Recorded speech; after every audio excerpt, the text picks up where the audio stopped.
So what? He's upset that Hugh Jackman's. That's it. Yeah. Deadpool 3. Yeah.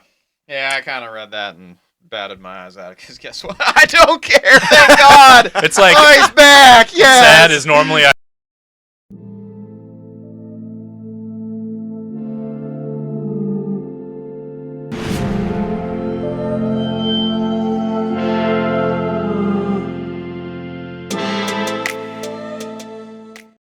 What's up, everybody? Welcome to episode 39 of Tardy to the Party, a.k.a. T3P, the weekly podcast centered around news and reviews of that holy trinity of pop culture. Praise be. Praise be. Marvel, DC, and Star Wars. I'm your boy Jsib, and to my left, as always. I'm KP here. And to my right, as always. It's the bull. All right, boys. After the loaded episode of last week, the official Snyder cut of T3P. I swear.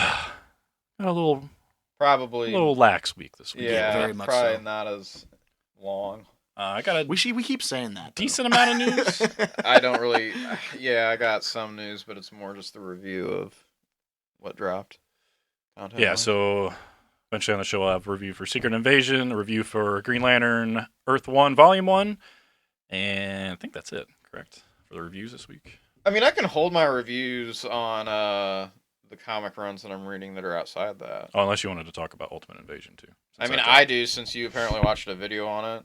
I mean, a breakdown. I mean, you already know spoilers, so I mean, we can kind of run through it. Perfect. All right. Well, let's start off with, of course, the freaking stepchild, DC. got what's he? 1, 2, 3. 3.5 topics to talk about. We'll say 3.5. first is Gal Gadot potentially or maybe not coming back as Wonder Woman. Quote, a few years ago it was announced that I was going to play Wonder Woman. I've been so grateful for the opportunity to play such an incredible, iconic character, and more than anything, I'm grateful for you, the fans. Can't wait to share the next chapter with you. Oh wait, that's an old quote. That's a way wrong quote. That was the one back.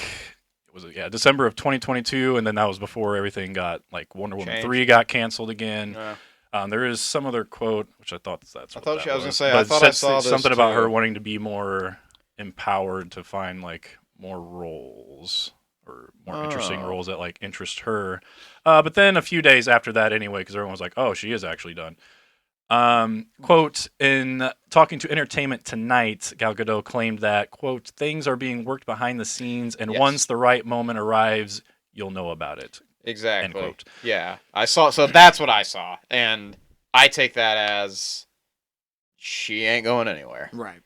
Seems there is potential for her to come back. Also, there was a report that Sasha Calle had talked to Warner Brothers or DC Studios directly about returning. I think actually she spoke to Peter Safran about potentially returning as Supergirl. No answer out of that, but I guess there is confirmation that she has at least spoken about potentially returning because she has said that she loves the character and she's very special to her. Wasn't she a little upset that she was supposed to have more screen time? I don't know about upset or not. She wasn't upset. She just said but she did mention, that there was more. The scene in Russia was supposed to be longer. Okay. And I think apparently the reason they got cut was because apparently it was going to give them an R rating, I think, because it was too violent. Yeah. Okay, they wanted to, and of course, they want to stay in that PG-13. That's probably the same spot. issue, too, because, like, the director came and said, like, they had, like, a 4-hour version. And then I assume that just means there was probably a lot more of her in it. Oh, yeah. I do hope, even though he says, the theatrical cut is the best cut, please give us that extended. Yeah, definitely. Yeah, let us decide. Let us decide or not. Because, Snyder did that with Batman vs. Superman, and guess what? The one that's 3 hours, I tell every single person, like, make sure you watch that one. The Ultimate Edition. Don't watch the regular one. The Ultimate Edition is better. There's no doubt about that. And then moving on from that, let's see. It seems in an interview with James Mangold with Variety, while in an interview about Indiana Jones and the Dial of Destiny, a question was brought up about Swamp Thing, because of course he's going to be directing Swamp Thing, and he said, quote, "While I'm sure DC views Swamp Thing as a franchise, I would be viewing it as a very simple, clean, gothic horror movie about this man/monster. I've been toying for years with the idea of making a kind of Frankenstein movie." So a little bit of a peel back of the onion. Yeah. He's fucking busy. It's also apparently, well, actually, that might be something you talk about in yours. Yeah, he's upset about something else. I'm sure KP will talk about that later. I saw that. I didn't really jot that down, though. So what?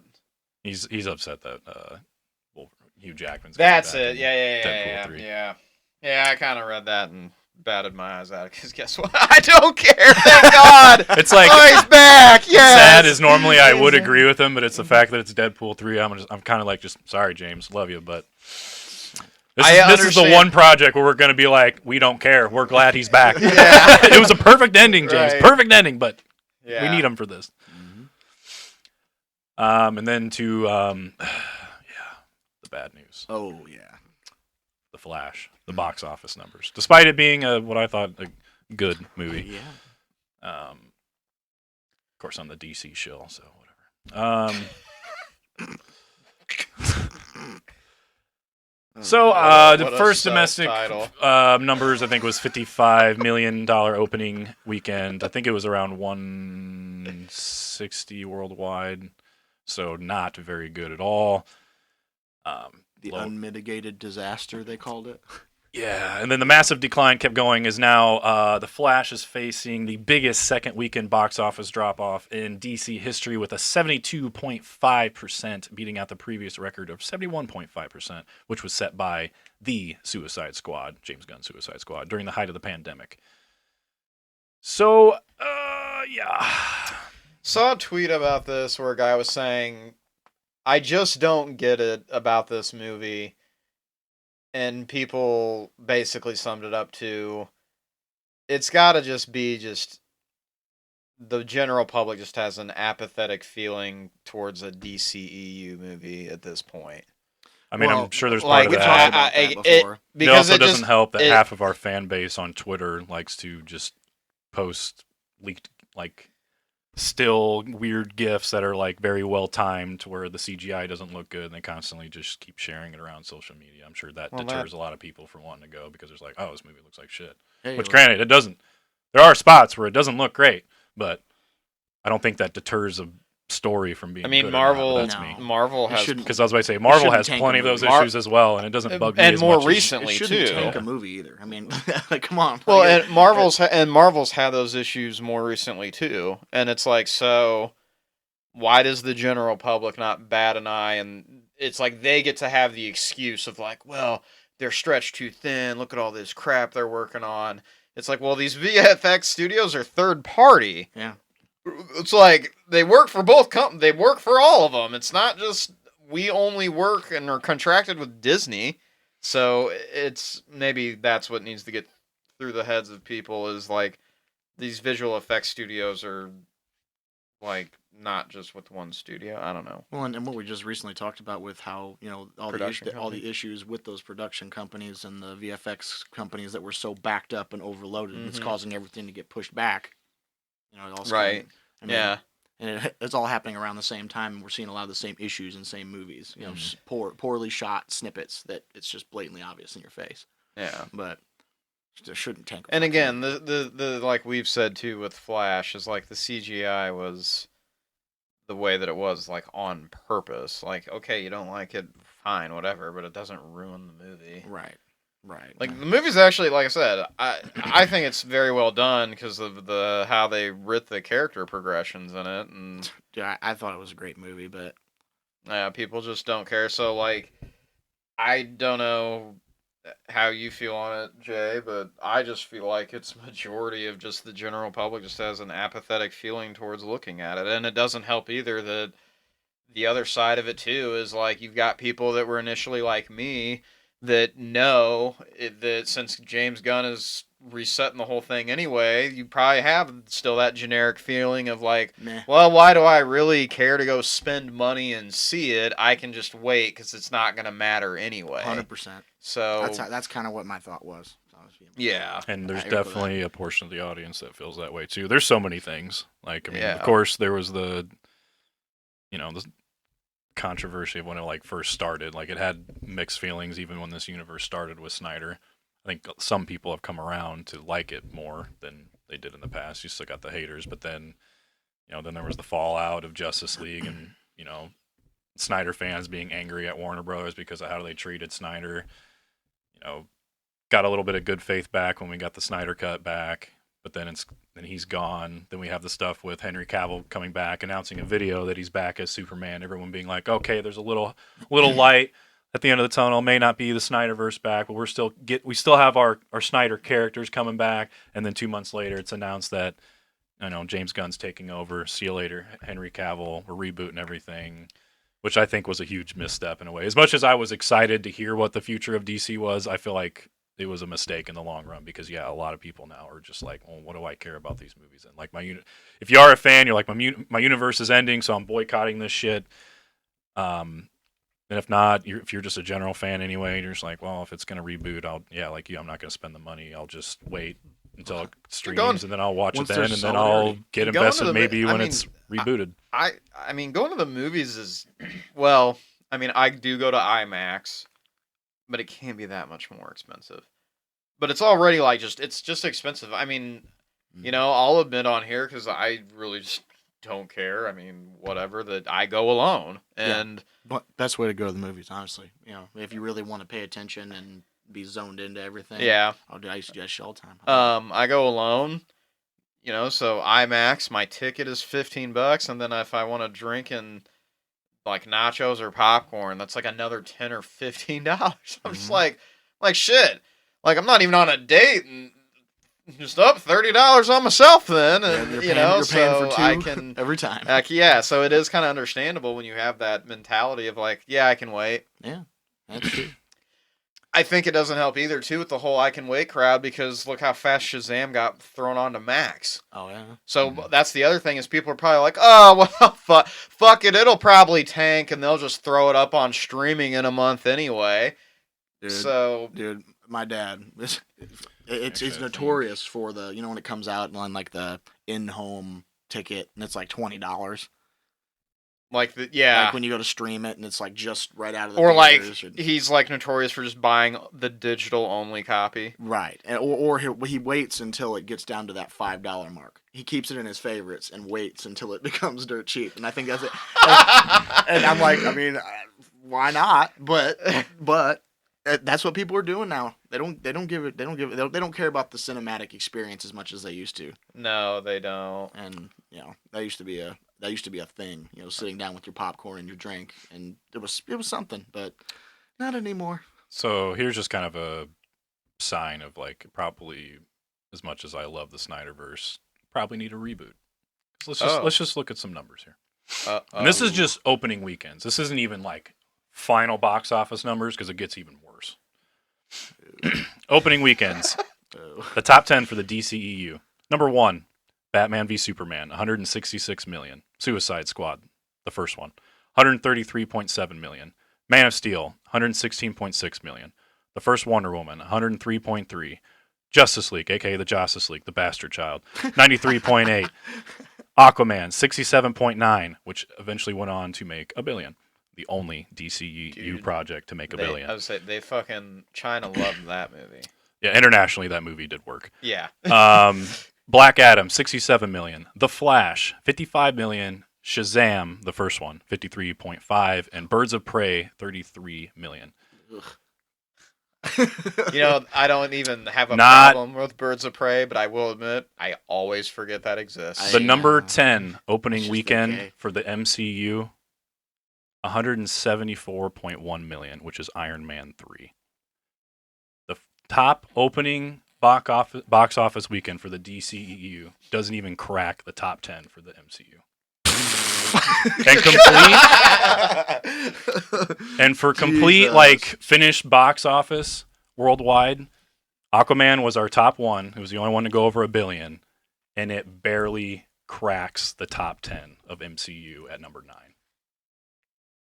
If it was an MCU film, it would be number 9 in their total box office top 10 for global market. For global market, yeah. Damn, they're worldwide. Ouch. People love Marvel. They do. Okay, do people love Marvel because it took them so goddamn long to get a good product on the big screen? Batman and Superman have been around and on your television set and in movie theaters since like the 1940s, 50s, whatever. I mean, Christ, you see the scene in Flash where they're referencing it, the black and white stuff. It's like, yeah, I mean, it's literally, they've been around forever. So is it that, one, it's Disney's marketing power, and it's two, just like I've said, people love it because it's a fresh approach into superhero movies, whereas decade after decade, you always had a Superman or Batman in the movie theater. I think you're onto something with the Disney marketing power, definitely. Oh, obviously, yeah. That's a no-brainer. But I think people like solidarity, and they like streamline. They like to be able to know what's going on if they step in at any point in a movie and they've watched any other product in that storyline. They can kind of at least understand what's going on to a certain extent. DC, I don't think has that much. I mean, we have our Justice League movies where they get together because they rushed it. I mean, they rushed it. Right, but then some of these characters have multiple actors playing them, and I mean, from one movie to another. I mean, you have different storylines going on for every single different project, and then you have CW projects that are completely casted differently and completely different stories. The whole entirety of DC right now, if you just jump into it, like I remember we were talking about before, if you just jump into it, you got to watch a lot of shit to really understand any connections between them all outside of just the Justice League movies. True. Ish, yeah. I mean, yeah. I think there's and then they keep rebooting. I mean, you definitely have to watch Man of Steel before you watch Batman vs Superman. Well, and then they keep rebooting. Now we're gonna, there's a new universe, and then there's new creative process directors, and then they all come in and they have a different direction, and then they have different cast members, and then all the infighting, of course. That doesn't help. But I get what you mean, especially when you say the comparison of the CW. Like, yeah, those are two different universes for them. Where Marvel did it, where it's like, nope, still all the same one. Even the series that now, Disney has again, but that were on Netflix, like, it's understood those were in the same whole universe. But talk to the casual. That's who they have to get watching these movies in these series is the casual. And until there's that's a unified exactly direction, why they have, like you said, with this. That is exactly why they've rebooted, and they took from Disney who they wanted and got them on board to, like, all right, do that for us. And then one of the biggest or the best superhero movies he's ever seen, somebody important has ever seen, somebody James important. It was James Gunn. and then they go, yes, the movie doesn't fucking matter. Blue Beetle, though. Who the fuck's Blue Beetle for a casual? I mean, nobody would know. Nobody fucking knows. I was gonna be like, well, he's well, right. I'm so afraid. Oh yeah, for but Blue you're Beetle. right. Yes, to a casual, who the fuck is that? and they're like, yeah, we're gonna unify our vision. Blue Beetle, right? Like what? But you know what? Hey, the movie looks dope. It does. He kind of resembles like the Iron Man. Mm-hmm. Hopefully, it's a absolute smash at the box office. It probably won't be. Probably not. But fingers crossed, because I'd like to know what the budget for this movie is, because there's no way it's going to be like Flash levels of budget or. What, Blue Beetle? Yeah, I wonder what the final actual even after marketing. It still has to be high because production. the villain. Pretty sure the villain they're rolling with is another Beetle, right? It's the red one. Yeah, they're not doing the black one. I don't think. The rumors. Yeah, I mean, you haven't seen it. Like, you can kind of catch it in the trailer, and it's theorized that it's the red one. But yeah, there's just like with the lanterns. Yes, there's just probably about one for every single color. So I think for me, at least back in the day, I remember when this whole thing started off between the MCU and the DCEU. Because I remember back when you guys first started off, and you guys think your first $1 billion movie was Avengers, and I was like, that's cute. You needed your whole team to make a bill. We just needed Batman for The Dark Knight. I remember saying that back in the day. Well. Oh, how the times. Yeah. But I think also for DC, for better or for worse, tables. and maybe it just doesn't work in a connected universe sense, but I think with DCEU and the reason why I'm a DCU comics guy anyway, so, but like their movies, what I like about them more is, for better or for worse, I feel like they take more artistic chances with their movies, like the Joker. Oh yeah, Marvel, and granted that wasn't in the connected universe, but still, like even with Man of Steel, that's such a different take than anybody ever wanted at the time for Superman. They wanted their Christopher Reeve Superman basically back again. Once again, we saw that. It was terrible. Well, not at the time. Brandon Routh? That was the continuation. That was your continuation of those I thought movies. You meant like 1 and 2. I was like, well, no, those are good. I'm not going to shit on them. I'm shitting on Superman the Brandon Returns. Superman Returns. Yeah, that's terrible. But it was a completely different take, and it, like Zach said, it was a different type of methodical take on the Superman character and deconstructing him down. And everybody wanted Superman bright and shining and hopeful already. And it's like, no, I kind of liked how we had a Superman that was going to grow into that and become that. He never got to get there. I thought it was cool because of all the backlash and everything. And then, of course, yeah, you have studio meddling in the beginning. And when it came with BVS, it also came in David Ayer's Suicide Squad. And then, obviously, again in Justice League. And then, like, after that, it was just, I felt like it was over. Like, it was over after that. When Justice League dropped and I was just sitting in the theater, I was like, it's fucking over. Like, we've reduced down to, we literally got on our knees and we're it's over, man. Let's just try to become Marvel in. It's like, no, you're not going to win by trying to become Marvel. You need to be different. And that's actually what worked. We may not have consistently, in the beginning, made as big of numbers as Marvel was doing, like, because it was viewed as basic. And granted, I get it. Batman v Superman should have been $1 billion movie. I get it. But it still made like $800 and some million. It made money. In the end of the day, it made money. But all anybody ever cared about was that it didn't make $1 billion. True, it should have. I get it. But it was just that everything pivoted from there. They changed the Suicide Squad up, made it more neon-y, and fuck it. But it wasn't. And slap some neon on it. That wasn't even James Gunn. That's not this though. He's talking about the first one. That's bad. Okay. It's not.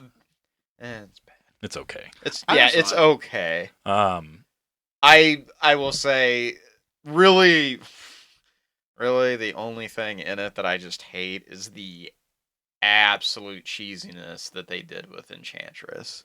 Yeah, Enchantress was not supposed to be like that in the original cut. Fuck no! Like, my God, it was cheesy. Watch the Comic-Con first teaser trailer for the first Suicide Squad. Okay. And then look at the fucking movie. You can be like, oh, okay. Okay. Like, say what you want. Leto's Joker was supposed to be in it a lot more. I wish he was in it a lot more. Y'all can hate on it all you want. He reminds me of kind of like, not Zack Snyder, Scott Snyder's Joker a little bit. A little different take, but it's similar enough in other Jokers the one that I've read. Writes for DC, right? Yeah. Yeah. Him and... Are they related? No. Oh, okay. It'd be kind of crazy if they were, though. But wish there was unified direction with all their characters. That's all I want. And I guess I'll end this. Since we are still on Flash and how terrible it's doing right now. Hey, if you go on Fandango right now, you can buy a ticket and get one free because that's how desperate they are right now to sell tickets. Man. So, yeah. That's tough. That's tough. Man. I will hold a comment that I will just hold it. I will hold it. Last bit. There was news that Warner Brothers is trying to sell off like half of its like musical some crap. A lot of it's not Zoltan. That's what I'm saying there. Not Zoltan. Including like a bunch of music and old original content, also including some music apparently from old Batman movies. But now this has got people. Tim Burton. I think there's even rumors that basically the Snyder movies. It seems that there are rumors, and there's one that's wording on that I'm not sure is 100% correct or not. But they're Man of Steel, Batman v Superman Ultimate Edition, Zack Snyder's Justice League, and this is where the wording gets confused, David Ayer's Suicide Squad or the Ayer cut of the Suicide Squad. could be moving over to Netflix, which is then getting some people riled up that it could potentially be them starting to continue. We're back. Yeah. So, like I said, I don't know if that's Twitter explodes. Take that with a grain of salt. Damn you, Netflix! Take that with a grain Getting of salt. my $20 a month again. But it would also make sense because they're so super invested duper in HDR version. Snyder. Still don't think it's going to happen. 50. He seems very invested in Rebel Moon, so like I said, grain of salt. Just Oh yes, yeah. Sorry, we were kind of talking over you, but yes, you're right that I don't think it means what we want because yes, he's very invested in that whole Rebel Moon universe that he's creating. Because that's not just going to be one movie, isn't he? Doing like a handful. I think originally it was at least going to be a trilogy, and now it might even be a saga. I've heard like maybe 5 movies, so I don't know. 6. Saga is 6. Well, if you're gonna call something Rebel Moon, it better be a fucking trilogy. All right. At least. But yeah, that rounds up the DC news this week.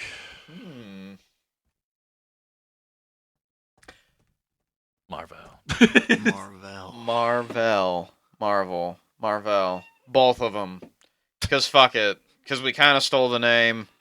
Oh, we stole the name. And then we never really got actual rights to it. But whatever. Anyways, guys. Kraven the Hunter looks amazing. So good. And my Marvel news, I will just say, I don't really have MCU Marvel news. My Marvel news is actually Sony Marvel news. Because that's what's kind of popped off this week. That trailer was violent. It's interesting how they're doing and I'll admit, just kind of now getting back into comics in my mid 30s or early 30s, whatever. So you might be able to back me up here more. Is that like a comic thing that Kraven the Hunter gets bit? No. Yeah. So they're I didn't even. I'm like you, Spider-Man. It was like when I saw that in the trailer, I'm like, so it's like Spider-Man then, like Animal Man. Oh, you couldn't tell by the lion spiders that were drips into. Yeah. Well, the lion blood dripped into the hole it bit into his shoulder, and then that's like what, Yeah. Mortal Kombat 2, feel your animality. Hell yeah. And he's like, holy shit, I can see through the eyes of a hawk, and he's like, scoping around in the city. I'm like, okay, well, I don't know if that's what it's like in the comics with his powers. Again, I haven't read comics. It's like Dracula Untold. Forever. You remember that fucking movie? Not in any adaptation I've seen. So this is kind of all This is Sony being Sony. Well, do you think it's going to be bad? Do you hate it? I liked it upon first watch, and somehow I missed the whole drop of blood into him. And then when I saw it again, I was like, whatever. Again, I'm like you, Spider-Man. Maybe that's why, because he doesn't... Because eventually he just, from what I remember, Spider-Man usually never beats him. He just kind of eventually just whatever, I'll leave you alone. Right? It's just...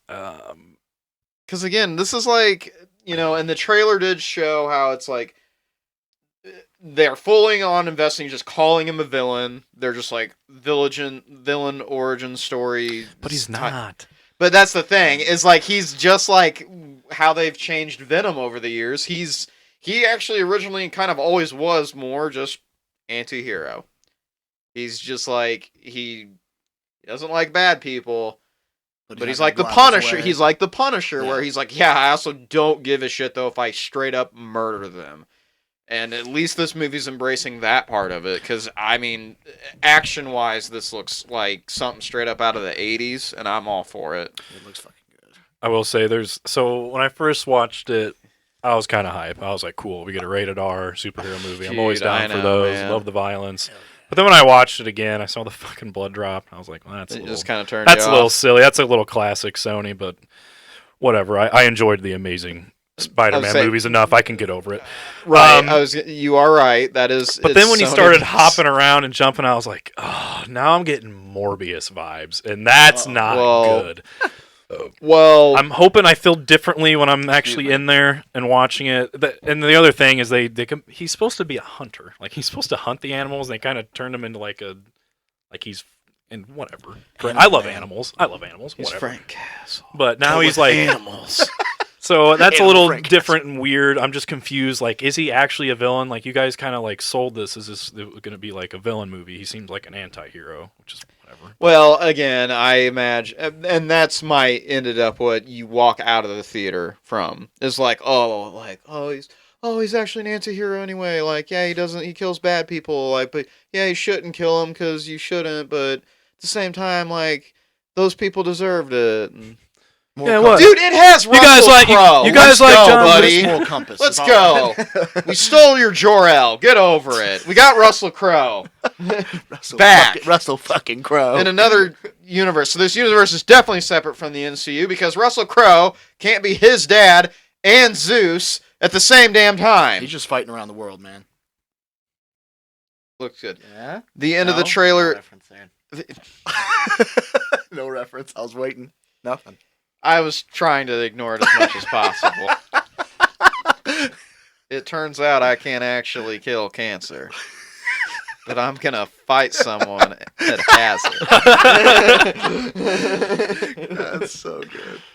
So fucking stupid. End of the trailer, we get the end of the trailer, we get the tease of the rhino, which that as well, that's different. It's definitely like a mutant thing where the guy's skin just starts transforming, and it's like, okay, so it's not just going to be a Russian dude in a bodysuit that's just like really strong and in a bulletproof Batman type leather suit. Like he's physically turning into a rhino. That's an interesting take. Obviously, we only see the arm, but that's what's going to happen. So I like that they're going for it. We'll see how it looks. Like you said, This is Sony being Sony. So, hey, I mean, if this turns out that this universe isn't connected to Tom Holland's and it's actually connected to Andrew Garfield, we're back home, and we're back! Your head's going where my notes were already going. So, this universe so far is Morbius, Vulture, the Michael Keaton Vulture that came over from Tom Holland. That came over from MCU, Kraven, Rhino, and Venom, and then God only knows for the 6th. Like, it's clear as day. It is what they are setting up. Like, Sony is finally delivering on it because obviously it was supposed to happen with Amazing Spider-Man movies, but the second one did so bad that they axed the universe. So, that's kind of what I wonder. And that universe was very much set in, like, a lot of them being, like, they're getting their powers from the animals, like them being like hybrids almost in a way, like except for their rhino. Their rhino was actually in a big ass fucking metal suit. I love how Paul Giamatti. I love how in No Way Home he's like, I fought a Russian guy in a rhino machine once, or whatever he says. And that was so disappointing because he was heavily teased in the marketing. And then you go see the movie, and he's not even in the movie. Yeah. It's the very end of the movie. Yep. But anyways, besides that, I don't think it's Tom Holland. Well, it's definitely not Tom Holland. Like, again, those are separate. I know fans want to bring back Andrew Garfield, but my theory and wonder is this actually maybe a live-action Miles Morales universe?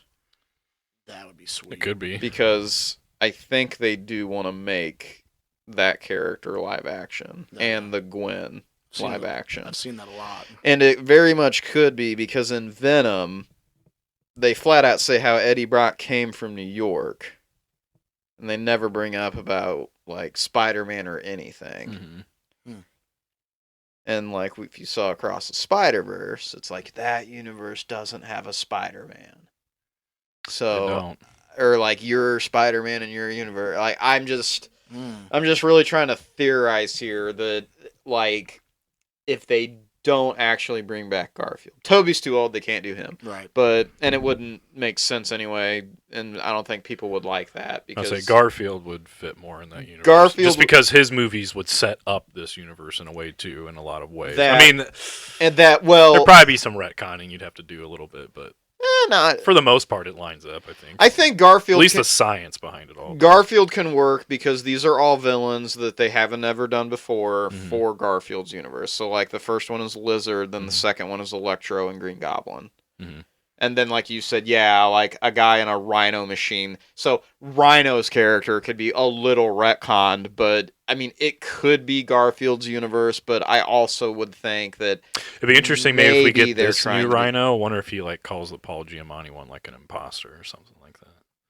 Well, if he does that, then I would say we're probably gonna have confirmation that this is a. That'd be pretty sweet. But because I mean that's a way you could retcon it. Is just somebody that was like, oh, he just wasn't the real Rhino. I don't know. Mm-hmm.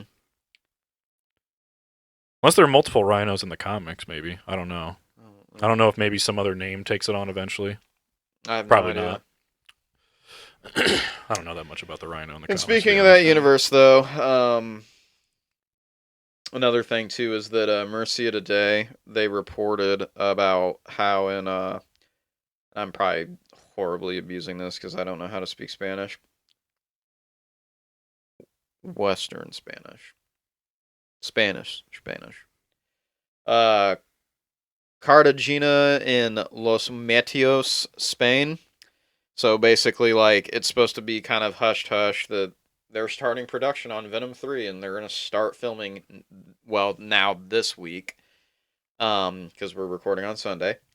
But basically, it couldn't be kept hush-hush because the entire community, like, all these construction crews are showing up, like, on these blocks of these streets and these areas, and people are just taking photos. And the article here I have, it's kind of cool because it's like a different side of, like, stuff that, you know, you don't really think about. That basically the president of the neighborhood association is saying how, like, they're very excited to have it happening because it's kind of bringing in some extra money into the area, and it's kind of it's giving their downtown areas some life. And I think they said that they're hiring up to, like, I think 50 locals to come work on the sets, really, and just kind of keep like, they're gonna basically run security for, like, the equipment and the set pieces and stuff, so it's not disturbed. And you know, so, like, basically that's, like, why this has gotten out, because this must be an area where not a lot happens. So, like, now they're like, oh, this is very awesome, like, all this stuff's here to film.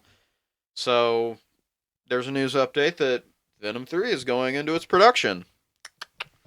Big fan. And then another mediocre film. Can't wait. Fuck yeah, dude. It's gonna be awesome. I liked them. I like them, but they are mid. Yeah, I mean, mid. I haven't seen many that blow me away lately. Horrible news. See, that's why it's interesting that this is going into production and they're going to film, but yet the strike, I believe, is still going on. And because of said strike still going on, is that Sony has now removed the El Muertos spinoff, who that could have been their sixth. Don't know. From their production list. And then did you see that? Is he a rapper? That Bad Bunny? Yeah, he's like like the most. Well, a couple years ago, at least, he was like the most famous, like, artist, like, worldwide. Yeah, that just goes to show, like, what music I listen to, because I haven't paid attention to. No, he showed up on WWE and everyone was like popping off I was like, who the fuck is this guy? I was Barry at the end of it. I was like, who the fuck is this guy? Yeah. Who the fuck is this guy? But he has left the movie because of the production delay and the fact that now Sony's just, like, pulled it and might not ever happen. So he's left the movie. Yeah, I mean, you're gonna have that. So, and the reason I said it could have been the sixth is because obviously I rattled off my list of our known villains so far in this universe. Sony is making that we don't know who the Spider-Man is, but yeah, so that sucks. That's really all the news I had.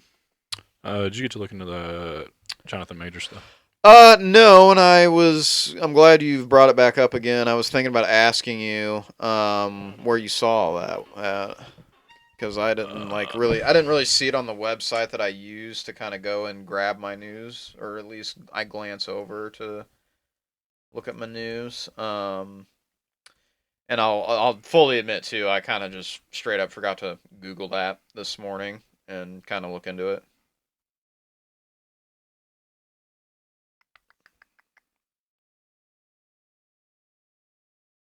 See if I can find something here.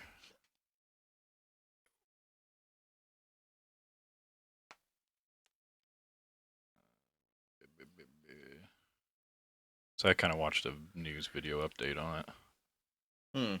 Finally saw Creed. Finally saw Creed. The third one? Yeah. Is it good? It is. It really is good. I'll have to watch it. I've seen the other two. It's excellent. It's, obviously it's your typical Rocky Creed movie. Okay, From the so finish let's. I'm just gonna mark all this as allegedly. I don't want to get Allegedly. Let's see. I'm gonna start in the middle of this article here. Major's legal team further expand. This is from The Cut. I don't know who they are. Major's legal team further expanded on his defense in court filings on April 19th, according to documents reviewed by The Cut. The actor's driver will testify that the woman assaulted Majors, quote, while she was attempting to steal his phone, end quote. Chandri claims Majors then ran out of the car and sent the woman a breakup text from the hotel where he spent the night. Major's lawyer went on to say that the actor did not cause swelling, bruising, and substantial pain to the woman's fingers. She points to security cam footage of the woman clubbing after Majors had left her as the evidence. And there is a video that they showed at least in the video that I watched. She claimed that her finger was broken in the altercation, or later did, allegedly. But there's a video of her at the club that night after this argument had transpired, and she's going up to the DJ, and the DJ grabs her hand, and she doesn't react or do anything or act like it hurts or anything. Like you would if your finger was broke? Yeah. Right. Then also apparently what had happened is Jonathan Majors had actually called the cops because him and maybe it was just him, maybe someone else had showed up. And she was here. I'll just keep reading. I don't want to screw anything up. She also was seen tucking her hair behind her right ear, pointing with the index finger, moving a lime aside to take a shot, and dancing with her hand in a ball with all of her friends folded in, all without any visible signs of discomfort or any swellings or bruising whatsoever. Chandri later claims she sent the DA's office the opinion of a forensic medical specialist who says the woman's injuries did not come from Mr. Majors, and could not come from the way the woman described. The woman later showed up at Major's apartment, called him 32 times, accused him of infidelity via text, and threatened suicide. Chandri claims those purported texts were not included in court filings. Major came home later that morning and called 911. The documents allege after discovering the woman had taken a bunch of sleeping pills and was in the locked bedroom. I heard closet. Oh, yeah. Locked bedroom, unconscious of the floor of a closet with a cut behind her ear and a broken finger. In a letter to Pauly on April 18th, Chandri claims that the actor's ex-girlfriend injured herself and that multiple witnesses will testify in his defense. Chandri also says that the body cam footage will show that a police officer coached the woman to say that Mr. Majors grabbed her by the throat, end quote, by, quote, touching his own neck several times when questioning her, end quote. The defense lawyer accuses officers of being more sympathetic to a, quote, petite white woman, end quote, than Majors, who is a, quote, tall, strong, young, very famous black man, end quote. So, yeah, I did hear a little bit about that there was body cam footage of the cop talking to her. And there's actually, and apparently in the body cam footage, he asks her how her finger got hurt, and she, apparently upwards to 15 times or something like that, says, I don't know.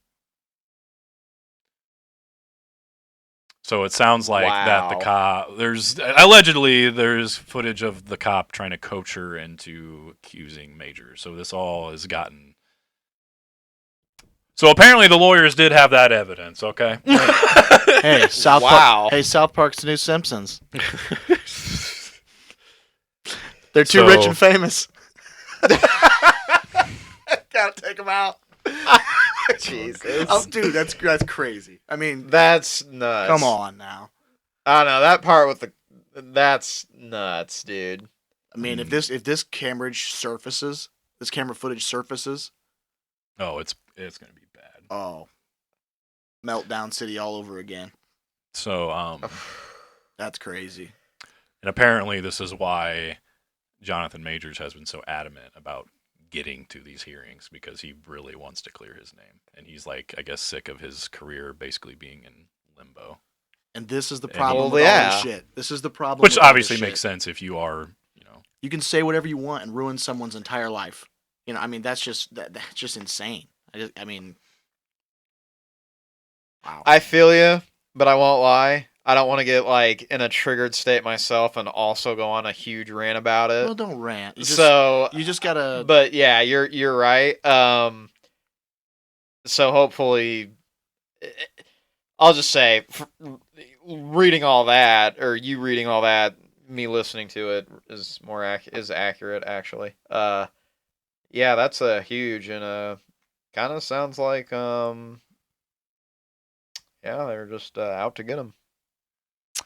Be very interesting if this body cam footage actually turns out to be pretty true, because I'm sure there'll be a countersuit coming. Yeah. Oh yeah. I would sue the shit out of them if I was him. Dude, the potential gains the potential gains he would have gotten during all this. Honestly, time, if I was him, because like Jesus. I could kind of understand it, playing devil's advocate for her if she's like coming out of like a huge party night, taking sleeping pills, potentially concussed, broken finger, cut behind her ear, and you have some fucking cop trying to coach you through how to do this. Probably not in her full right state of mind. Maybe not. I don't know. If I was Majors, I'd be like, if he gets past this in his found innocent, I'd be like, forget you. I'm coming after you. Yeah. Oh, yeah. Oh, man. Well, yeah, because he works for the state, and that has money he can actually get. That I'm gonna need to see that body cam footage. He can sue. Like, that's just like with the Johnny Depp Amber Heard thing. It's like, well, he can sue her for whatever for all he wants, but that's the thing in most of these court cases. Like, do they ever actually see that money? No. Most of the time, no. Most people don't have two nickels to rub together, let alone $20 million to pay you for defamation. It's done as these types of things are more just done as like statements for the general public of like, oh, that was a $20 million F up. Yeah. I don't want that over my head. Yeah, shit.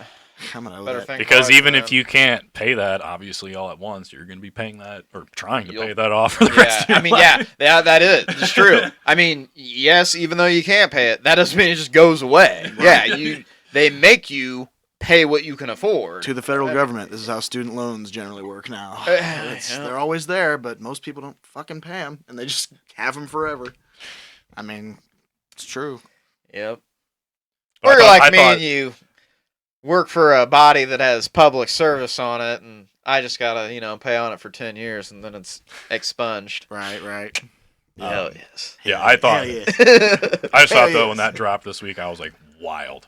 That is wild. I was like, that was a turn. I won't lie. Like that was a whole. Kind of wish I researched this before we recorded the day. Yeah. That was like a whole layer that got unveiled, like pulled back from the end. I was like, oh, I didn't think we were gonna go this deep with this.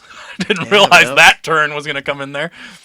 Yeah. And in relation to what we talk about, hopefully our villain's not going anywhere then. And thank you, company, for just like you said, they're just waiting it out. Although I guess Namor is off of whatever project he was on now. He had to leave whatever project he was currently working on because of all his allegations now too. It wasn't a Marvel project, but oh yeah. Oh yeah, that's right. Yeah, he's the other. Yeah, that's totally. I even brought that up last week. Yeah. Whatever it is, hopefully they kiss some booty and get him back in there. So yeah, maybe Majors can clear his name and come back after all. We'll see. Yeah, we'll see. Really Is that all for Marvel? That's all for Marvel. Star Wizzy. Really the biggest thing this week, there was an alleged leak of the new Jedi Order movie. It was from World of Real or Production Weekly. They came out and said that the movie premise was set roughly 15 years after Rey's victory over Palpatine at the end of Star Wars: The Rise of Skywalker. The sequel delves into Rey's courageous endeavor to restore the Jedi Order, where she assumes the role of a mentor to two promising young students, a girl and a boy, naturally. Yes. As their training progresses... They're going to love each other so hard. She's going to be like, no. You can't. I've been down this path. You can't do this. I finally get what Luke was trying to tell me on that shitty planet. This nasty-ass milk. And as their training progresses, it becomes evident the girl possesses extraordinary abilities destined to emerge as the future leader. To which... the boy who's jealous will become Sith. I mean, absolutely. Absolutely. That would be, you want some old Knights of the Old Republic shit? The Emperor's Kids, go watch it. Go watch the cinematics, and there you go. But unfortunately, fortunately, depends on how you look at it. I say more fortunately. Lucasfilm came out and said that the synopsis was deemed largely inaccurate. There was a lot of, but not because they were wrong about the content of what they were saying. It's the generalities they used. But they weren't specific. I was going to say, like, I remember Lucasfilm straight up said, oh, we won't, like, no, all those extended universe book storylines, we aren't going to do that. And then they turned right around and adapted the shit anyway, basically. Dude, there's so much EU shit in all these new movies and shows and stuff. And just because they don't talk about it doesn't mean it doesn't exist. Right. It's I mean, that's really that's the big one this week is, depending upon how you feel about it. Just don't give me another fucking Force Awakens. Oh, let's do another orphan in the It's a boy and a girl. Orphan, the boy's gonna end up being more powerful because he's gonna turn to the dark side, and it's not stronger but faster. As long as they stick him in the sand. He's gonna be better, and then he's gonna look right in the eyes. You turned her against me. That's what we're gonna finally get. You will not take her from me. No, oh God. In the words of Mark Hamill. Oh, don't say it. Don't you fucking say it. In the words of Mark Hamill. So you put a girl in the desert. That's how you made it different. Oh, I thought you were going to say that no one's ever truly gone. Oh, well. You'd be like, God, shut up. Stop saying that. I won't stop until they stop. Oh, okay. I won't stop until they stop. Girl in the desert. Dude, that's so funny. He's like, yeah, we're going to make this whole different. He says, oh, no, I know how you made it different. You took the main character and you took the girl and you stuck her in the desert. That's how you made it different. That was the only difference between fucking New Hope and Force Awakens. Period. Yeah. But we like Force Awakens. Yeah, it's the only good one. Tolerate and enjoy is two different things. No, see, I think in an alternate reality, JJ did the whole trilogy, and we're all happy for it. Because he gave us the Force Awakens, like, hey, I get what you guys like about Star Wars. What we all love about Star Wars. It's all very familiar. I thought it was all like, yeah, it's very A New Hope all over again. I get that. But I thought he was just letting us know you're in good hands, okay? And then we're going to do new stuff in the second one. But then we got Rian Johnson. We're going to take your idea, we're going to shit on it. And yes, he just basically took a big old dookie all over those plans. Mm-hmm. And then JJ had to come back and basically take a big old duke on them plans and, divert them in a different way. And that's why Rise of Skywalker is mid. That's why it's like two kids fighting over a toy. That entire trilogy. That's all it was. And that's why it was so messy. That's why it was so dumb that they took the old school approach of making a trilogy. When you're Disney and you have a property like Star Wars, like they went to try to do it one movie at a time. It's like, okay, you at least should have had like a general arc for how you wanted all three of these movies to play out. I get not completely writing them all out, but at least get a general idea of where you want each movie to lead you to and where you want to go. Because they did stumble and it just ended up working for the MCU because originally they didn't have that all. They kind of, and I think people have. I think that's recency the thing. Biased a little bit on that too. Is MCU did not, other than Iron Man, did not really get off to that hot of a start. But I'm saying though, even the fact though that it was all shared, they didn't have the whole picture up to Avengers 1 put in place. Mm-hmm. They retconned the Tesseract. Yeah, right. And because it would have made no sense for Thanos to give Loki the scepter if it had one of the stones in it. It makes no sense because exactly. They retconned that. So that's the thing I think is that they probably thought well, we kind of did it that way with the MCU. Let's just do it the same way with Star Wars. Let's not invest all this money into one cohesive trilogy. And they didn't watch that interview with George Lucas where he's like, well, yeah, and by the time you get done watching the prequels, you realize that the story is 1 through 6, and it's actually all about Anakin. Yeah. It's not about Luke. Correct. Yes.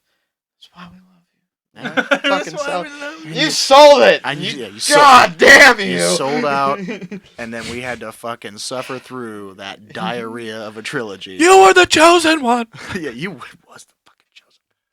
He was the goat. And then. Although I'm not gonna lie, what I've heard about what he was gonna do with 7, 8, and 9. Oh yeah, it's bad. Oh yeah, it's bad. Yeah. The midichlorians were gonna be a way for them to do time travel. That and there was gonna be little. Which it's okay because Filoni still put that in the universe anyway.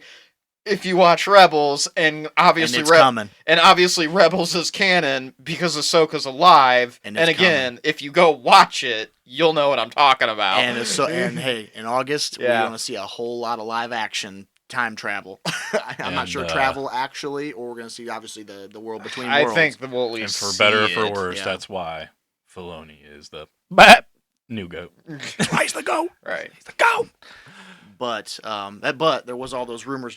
Me and Jordan were just talking upstairs about the rumors behind George Lucas, Disney selling the Star Wars product back to George Lucas, and that was mainly because of that's something that's floating around. It was very briefly. I missed this. It was Disney's struggles to keep up financially during the Hulu acquisition. Yeah, so they're. Oh, did they buy that all out completely?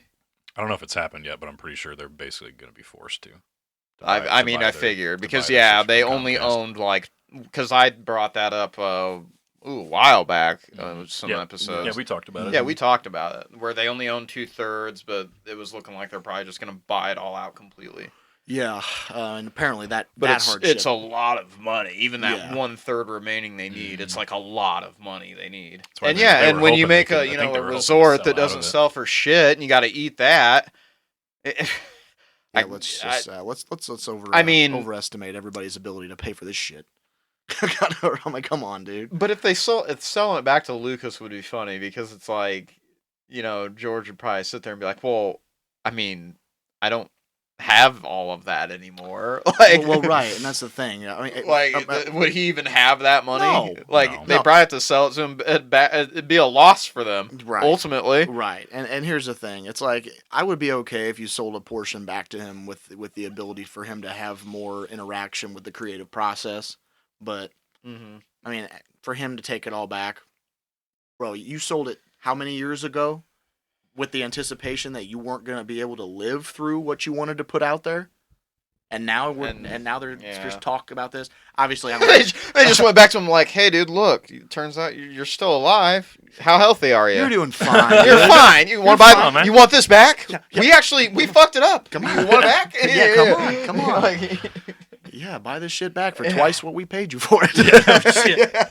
It's No, you ain't getting a discount. All our movies still made a bill. Yeah, right. Yeah, still. Well, that's because of what I created. Well, we understand that, and we don't care. And that's why we're coming to you first. Give us money. Right. No, this is business. I think that got very quickly shut down because it was kind of.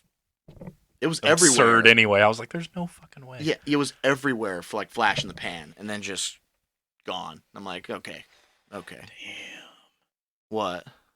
Just did the math on how old he is. Oh. Yeah. He's more up there than what I thought. Real juicy, I was saying, No. But I was just doing the math real quick on how old he is. He is gonna be freaking 80 next year. That's old as I thought. But he was, of course, young. Is the battery flashing? I think it's flashing. Well, is it flashing in the bottom left? Top left. The top left is the recording signal. Top right. Top right's that. blinking, but then there's left side. That's blinking. Both sides are blinking. Oh, that's the battery then. Yeah, so where are we at? I mean, we're ended this, so. You mean time wise? Where are we at? Time wise, we are at right at an hour. That really shouldn't be that low then already. That battery is at full charge. How long do you have once it starts flashing? Typically. I just don't want it to cut. Don't know. Reviews. Well. It hasn't died yet. Well, is that really it for your Star Wars news, or what else you got for us? I was just gonna say, really, obviously the only thing we're still waiting on is Ahsoka, confirmed August 23rd. Word. God damn, the end of the month, that sucks. Yep, and so the Secret Invasion's only gonna last through July, really. Well, it's only 6 episodes? Aren't we getting Witcher 2 coming here pretty quick? Don't make me buy fucking. I won't lie, I've never watched. The first season was good. I don't know that I watched season 2. I liked them both, dude. Wait, no, I did watch season 2. It's good. All right, so season 3 is all right. Netflix, you got my money. I forgot I watched season 2. I think the 30th, the 29th or the 30th of this one. Wait, though, this isn't Cavill. Yeah, it is. No, it is. This is his last one. Yeah. Oh, then I gotta watch this. Okay, I gotta watch this. Yeah. Yeah, I won't lie. I turned it on like one night. Granted, I was probably not in the best mindset, but I don't know where he's fighting that fucking squid-looking thing in the pond. In the water in the beginning. Oh, in the very. I watched that and I was like, Nah. Just backed out. I was like, this is nah. It wasn't for you. Huh? I was like, nah. So This looks you're like, stupid. you're like, not my high fantasy. What else is on? And dude, it's so funny a lot. It's so funny a lot of the like scenes in that where he's killed something. It's you don't even get the actual battle. It's like you get afterwards. Like remember when he got swallowed up by that one creature and he just walks in the bar and he's covered in shit. The show he's like, had to kill it from the inside. Yeah, the show they take the Game of Thrones approach where the show's more like political and all about the drama and like there's action but not a ton. Dude, I mean, I think most of his there's more in the second yeah. I will say there is a lot more action though in the second season. Yeah, Yennefer's arc is really cool. Just cool. It's actually good. Yeah, that's in one of the high points of the show is her progression through everything and how that all fucking Did happens. you see what he said about her? So when they were doing the first season, like they were wanting to actually like have a sex scene filmed. Okay. Instead of like, yeah, they bang, but it's off camera and you like I don't even know if you hear the actors making noises. No, it's like they just said all sets up. And it's like a gag. It's actually a gag, actually, because like the bard that's traveling with him like catches them and he's like, oh, and like something like that, and it's a gag.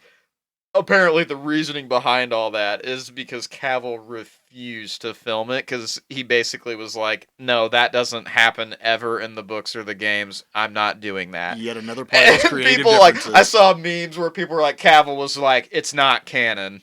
I'm not filming it." And I was like, "That's awesome." Respect. I mean, that's why he left the show in the end was because he kept disagreeing with the writers because they kept because they're changing stray away from the source material. Apparently, they were even as bad as like kind of like shitting on the source material. Like they didn't like it, and he was like, "Well, fuck you then." Like, yeah. Seriously, that's you know what. No more respect I can give a guy. And now he's doing Warhammer. And probably a lot I was gonna say it's understandable too because he's a big gamer. I mean, he's got that famous quote of like, "I'd rather spend a night in gaming than going out and getting drunk at a pub." Yeah, like so he's like, I understand it that he's like, yeah, it's not about money for me. I want a specific product put out, and I want it to be correct. I want it to be correct. And man, we're getting bombed down here. This fucking Wonder Attack. These guest stars. I think that's an actual fly because he won't stay still because something landed on my arm and I got the little bastard. He's dead somewhere there, bud. But all right. Is that totally it? I guess that's it for news. So I guess we'll reset and then see the reviews on the other side. I was gonna say let's take a quick break and then we'll do a review of Secret Invasion. See you on the other side. Fire! I love those. Huh? I love the cherry zeros. I just do zero because that's what I do. I just want the caffeine, honestly. I just want something to drink that doesn't have sugar in it. That's not water. Fair. Yep, that's the only. I don't mind drinking water though. Me either. It's just it's not. I just can't blindly drink it all the time, man. It's just boring. It is boring. Yeah, that's it. Much like with the diet, like it's boring. Chicken and rice. Chicken rice and broccoli. Oh, dude.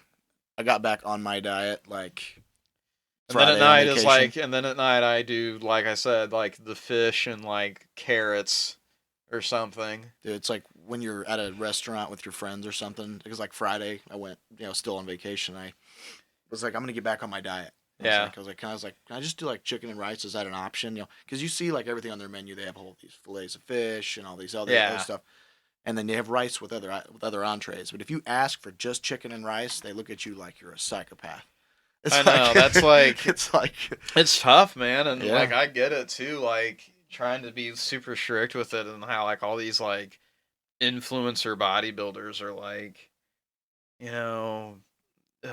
bring food with you. And it's funny because they say that. But then all the people that kind of regret being, like, that strict about it and way too, like... body image concern, they end up saying like, dude, it's not worth the mental gymnastics. They're like, just have a fucking cheat day. And that's honestly my mentality. Same. I'm like, you know what? I'm going to drive myself fucking crazy if I don't at least like treat myself to like go out to like get bar food at least twice on the weekend. Good old bar food. Dude, I usually two meals: the late Saturday dinner and the Sunday morning. That's usually my 2 cheat meals for the entire week. See, I usually do 2 dinners. Like, I'll probably drive home, and even though I'm going to meal prep for the week, but what I'm actually going to eat tonight, I'm just going to go somewhere and eat total crap. Yeah, hell yeah. But I don't care. Because I do biscuits and gravy too much on a Sunday morning. Because, but because, again, like, for 5 days a week, I eat super goddamn clean and watch every last little thing. Yeah. Like, not just, like, calorie total, but like, I mean, I watch my sodium and my cholesterol like to a T.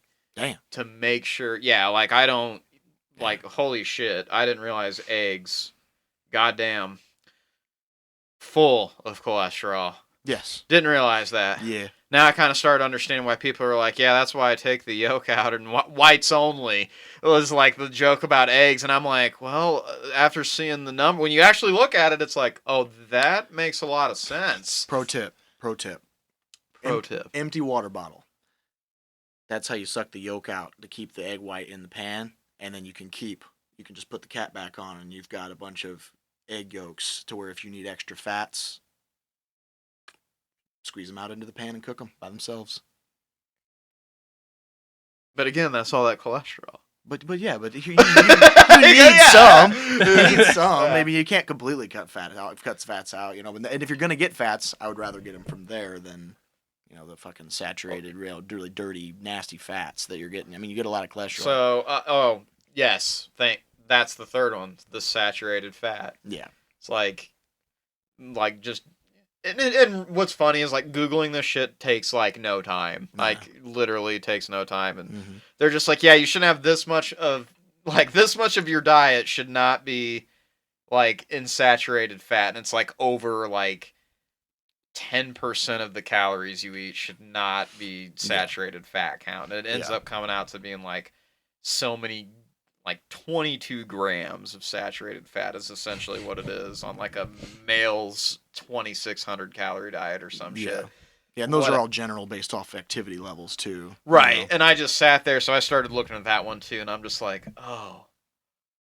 So like, I will admit, like I had a chicken and pork diet that then once I started paying attention to those 3 things, I was like, oh. So that's the whole lean thing. Oh, health, okay. Yeah. So now it's chicken and fish because, look, I don't hate turkey, but I hate how it makes you sleepy, so I don't like to fucking eat it, really. That's fair. Otherwise, I would throw turkey into the mix, but it makes you sleepy, and I don't want to... I just hate turkey. So. Really? Yeah, really? I just hate it. Sucks. I like it a lot. Turkey burgers. And in total opposite of what I just ranted about for 5 minutes, deep fried turkey though. Oh my god, it's so good. Yeah. Oh my god. Facts. It's just so good. All right. Well, into the review section after our little health segment. Yeah. Secret Invasion, right? That's it. The show? Yes. Just the show, yeah. Yeah, sure. Yes. Or did you want to start with comics? Whatever you want. You want to get into the invasion? We got 2 invasions to do, so whatever invasion you want to do first. All right, let's do comics first real quick. Sorry, we can do that. And did you only want to talk about those, or did you want me to kind of do the others, or you kind of not want me to spoil that stuff for you since you are going to eventually read it? Or at least that's what I thought you said you were going to do. I don't know what you're going to do. Yeah, we'll see.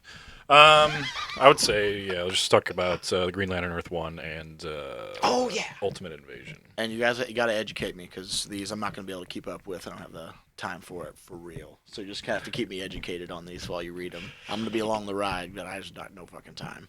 Nor the means. Understandable. Yeah. So a lot of our quest right now for me and KP is, like, at least as far as the DC side, is we're kind of doing a lot of the books that apparently are going to be a lot of inspiration for the new DCEU universe going forward. But we're also going to, and then I do have that thing that you said you don't have time, and that's why I read, and I am buying monthly issues of other stuff. Yeah, dude, since I started the new gym.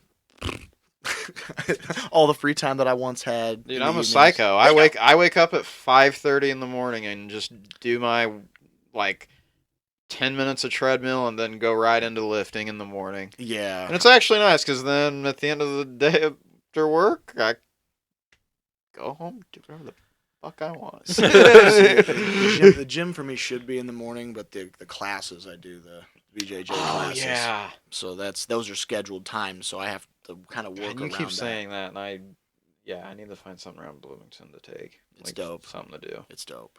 Because one, that will help me get in even more shape, and then two, it's like I kind of.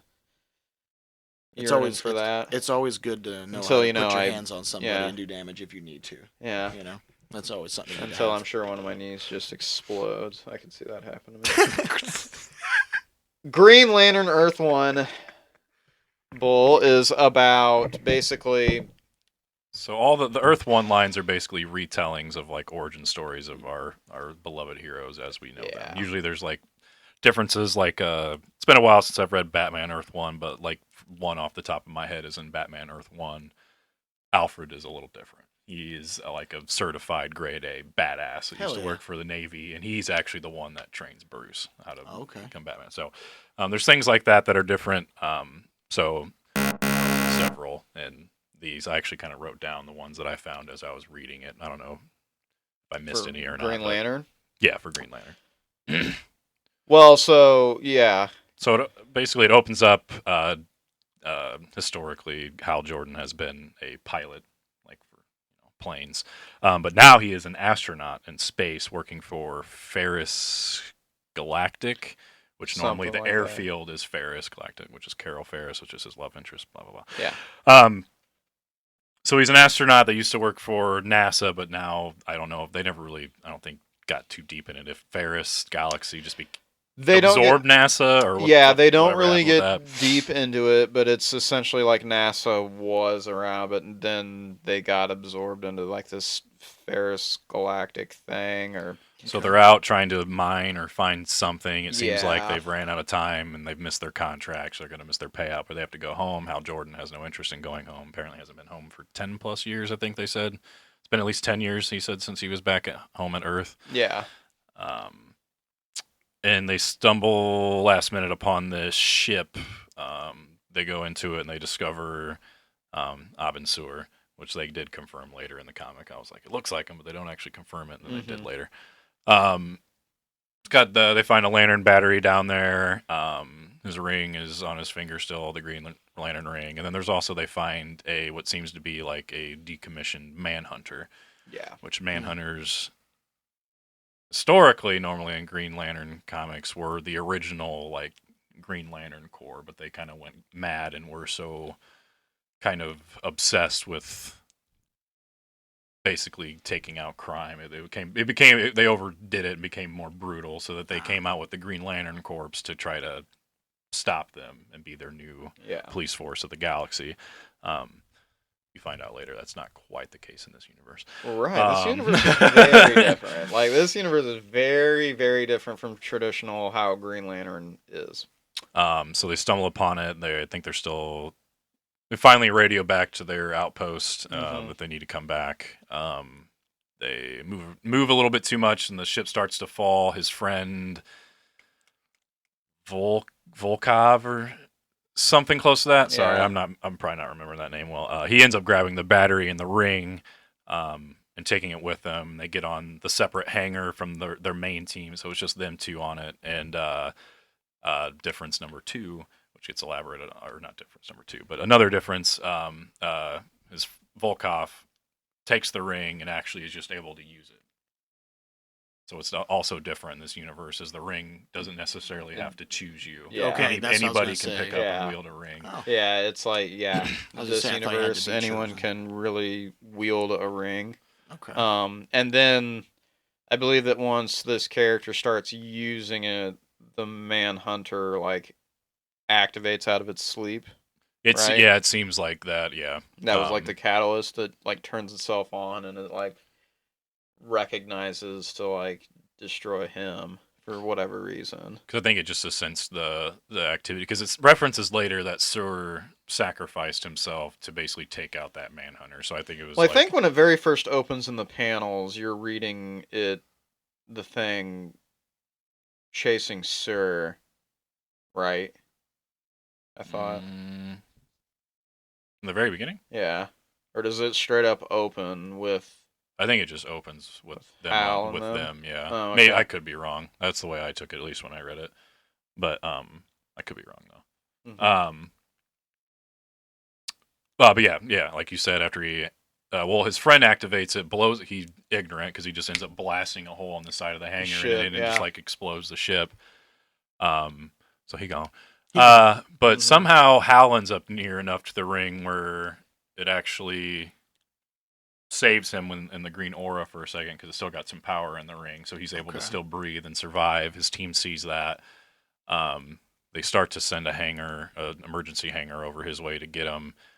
He ends up going to the ship first. Yeah, because he gets close enough to the door after. Because he slips away from it for a second, goes back and gets it, and then fully puts it on. And then he like figures out he can like fly to a ship and goes up to where he would get into one of the doors. And someone goes to get it, but then the captain stops them, saying that no, we can't because we don't know what the radiation is on that, and you could kill all of us. Because he's got the aura around him, Right. like the ring's protecting He's putting him. it off. He's just putting it off, and then so they say that.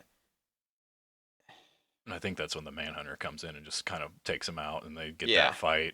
Hal Jordan. They fight. Hal Jordan ends up giving him a blast through the stomach.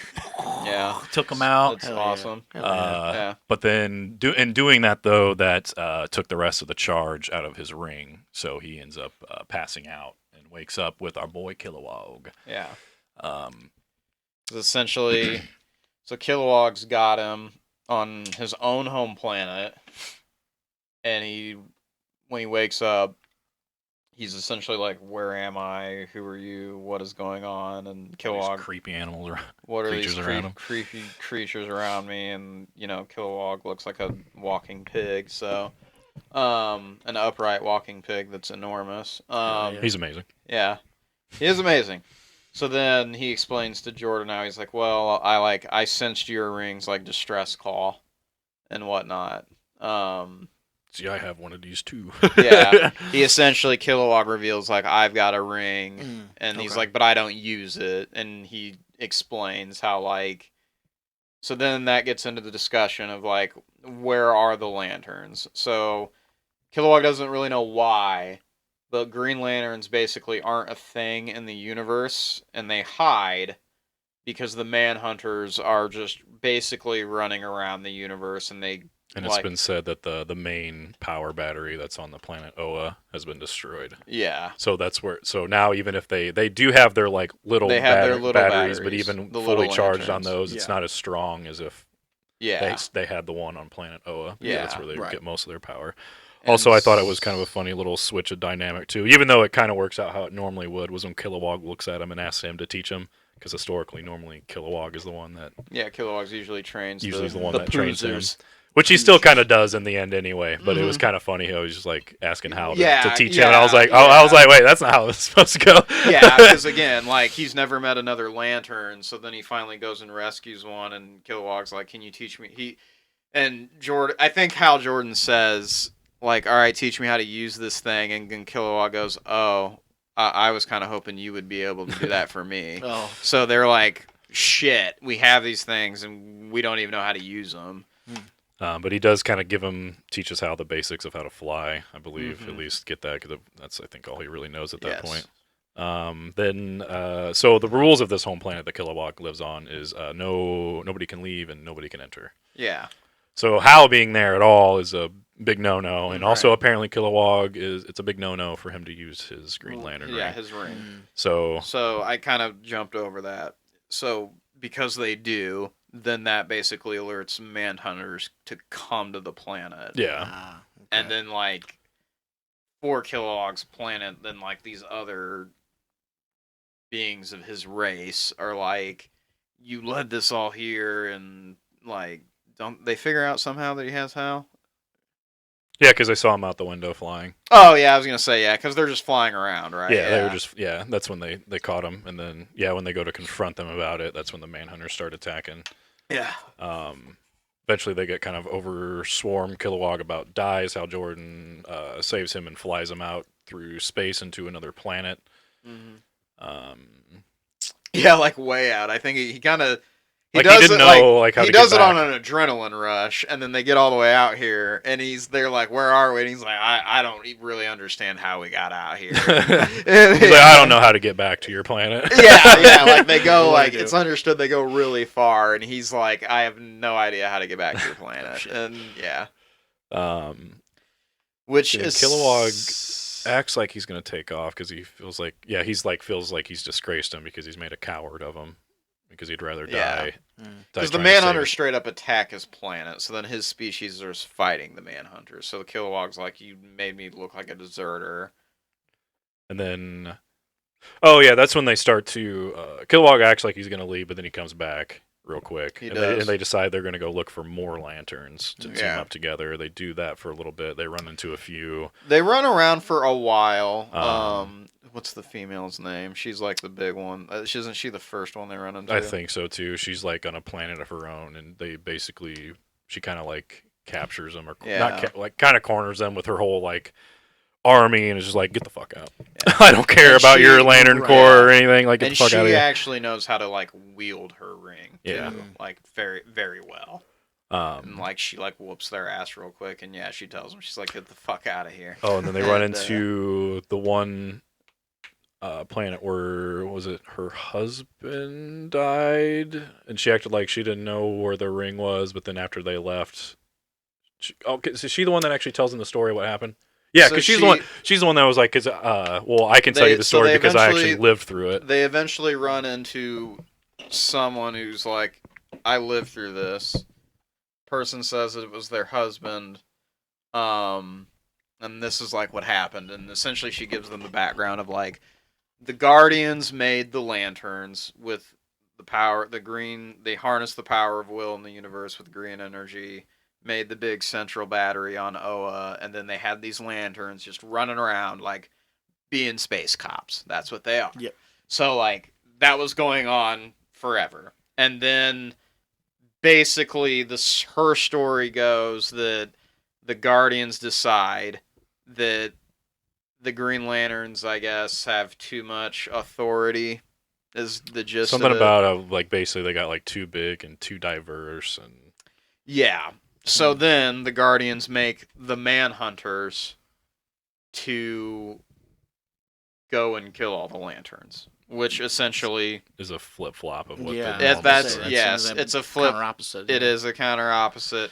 So then the Manhunters did that, but then now the Manhunters just police the universe, and they're like brutal about it still. Mm-hmm. Like there's still that aspect of it.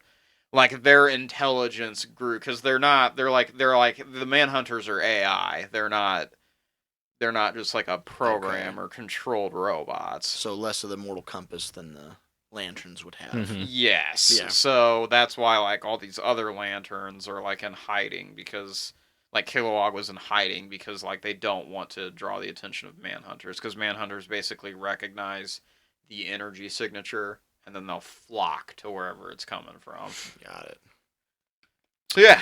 Got it. What happens? So they leave, Yeah, they leave. She said it was her spouse, but then when they leave, there's a panel showing, and, like, she gets the ring out.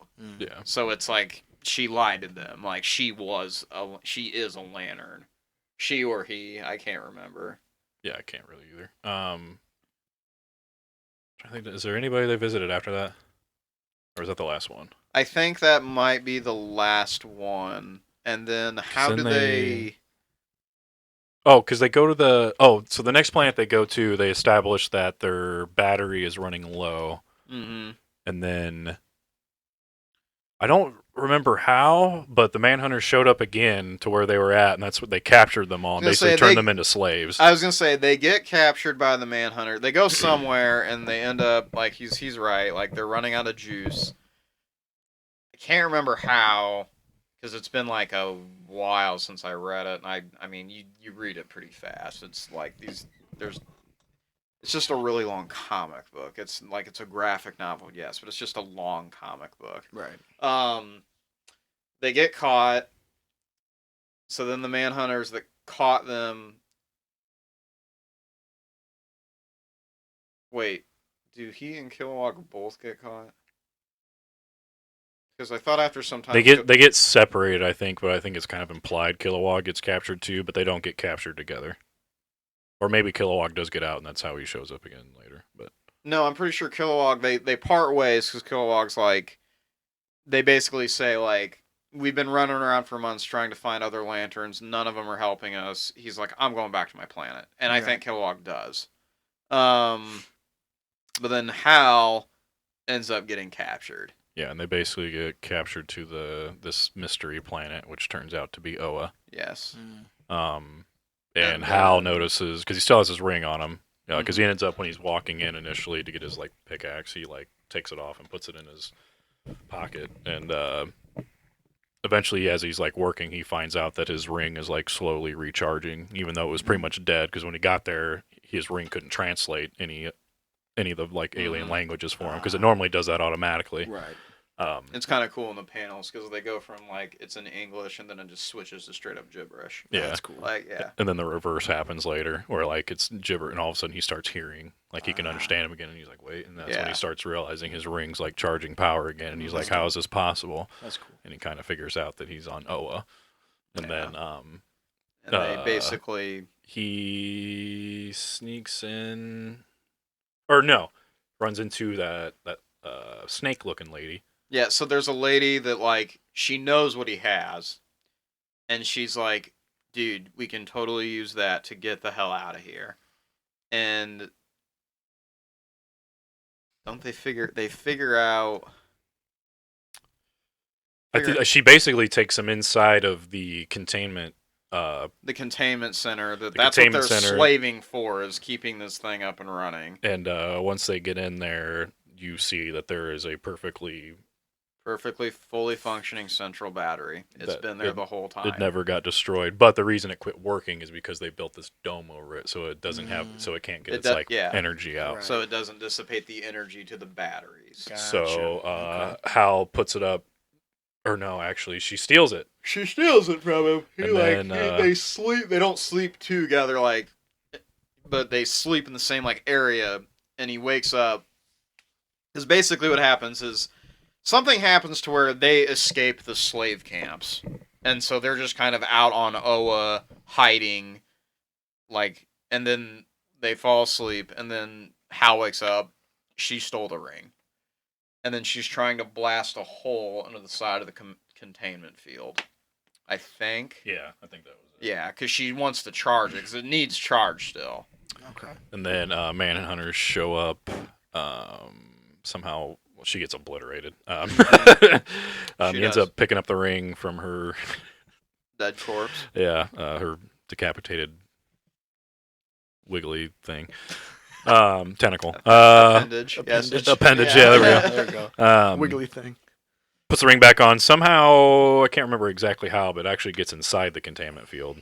Because then that's when he actually goes up to charge the battery. I think he ends up blowing a hole in it. Does he? Okay. I think so. And then he just kind of walks in. He just kind of runs in and charges the ring up fully. Okay. And then, that's when he also gets the visions of the last Guardian. I don't know if they actually confirmed which Guardian that was. I'm sure it's the main one they always use that I can't remember. Well, I mean, we'll get there. I think I know which one it is supposed to be. And then... so, yeah, he gets in there and there's this vision. It's the last Guardian. And the last Guardian's we made the Manhunters, and then the Manhunters went crazy. They killed all of us, and then they started killing the Green Lanterns. He goes, that's why the universe is the way it is now. And he's like, I'm in a different dimension, hiding from them until basically it's safe to come out. Yeah. And then so Hal has the ring fully charged, and the Guardian told him to essentially use the central battery as a bomb to blow up Oa and take all the Manhunters with it. Because essentially now that Hal has gotten the containment shield off and the energy's getting out to the batteries to the lanterns, it will draw the Manhunters to Oa, because they'll be like, okay, wait, the containment field's broken, so they want to come back. And then Yeah, I think he wanted. Yeah, basically the lanterns to charge it up, create a loop. I think is how they kept saying it to blow it all up. They said to create a loop. So essentially, what happens then is Hal like uses the ring to project a message like Obi-Wan style in Star Wars out to all the lanterns. He's like, "Look, you got no reason to trust me." He's like, "But the central battery's here on Oa. I'm here on Oa, but I need your help." Like to fight the Manhunters and to get rid of them. If there's any of you out there that can help, and like, it's typical. Like he's about to get killed, and then all of a sudden, like the ones that are gonna kill him get blasted, and it's like a sea of Guardian lanterns are in the sky, and it's like Kilowog and Sinestro and this My other boy chick. Sinestro and, finally pops up. Yeah. And then like the chick that the other two aliens that were in the story earlier, like have come to help, and like it's all these like fucking aliens. Sinestro, and then the other the bird looking dude. Oh yeah, Fuck, he was there. He was there he's too. always another household lantern they always use. Yeah. The hell ever his name I can't is. ever remember his name though, because he's never like a big. He's just one that always shows up. Yeah, he's always in every single Green Lantern story. So yeah, he always shows up, and yeah, I mean, essentially, like they keep talking about creating this loop to blow it up, and basically they're like, well, fuck that, and instead they like blow the top off the containment field, and yeah, because they didn't want to kill. They wanted to try to find a different way, so they didn't kill all the slaves that were there too. Yes. Okay. So yeah, basically, just looks like they all just joined together to create a giant shield and just blow it outward. Pretty kind much. Kind of what I gathered from it. I was just like, oh, okay. Yeah. Yeah, that seems a little bit better than blowing up the whole planet. Yeah. So yeah.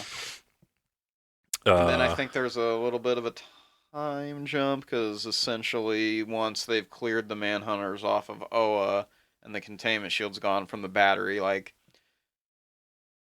day is saved type thing, Hal eventually goes back to Earth, and he goes to Carol, and he's like, hey, we're not the only ones in the universe. Like, this is what's, I found. Killbot goes back to his home planet, and then we go back to the Guardian. The Guardian, who is pissed that Hal didn't follow through with exactly what he said. Yes. I'll bet. And then basically says, that's okay. He's like, that's okay. I have my new army now. Yeah, he basically says that's okay. Like, it doesn't interrupt my plans that much. I'll make a new corpse, and then like harnessing this new power, and it pans out, and it's like he's harnessing yellow energy. And he's got like a yellow lantern core. So the Guardian, to me, I'm like, oh, so that's Parallax. Like, that Guardian is Parallax, probably. Could turn out to be it. Yeah.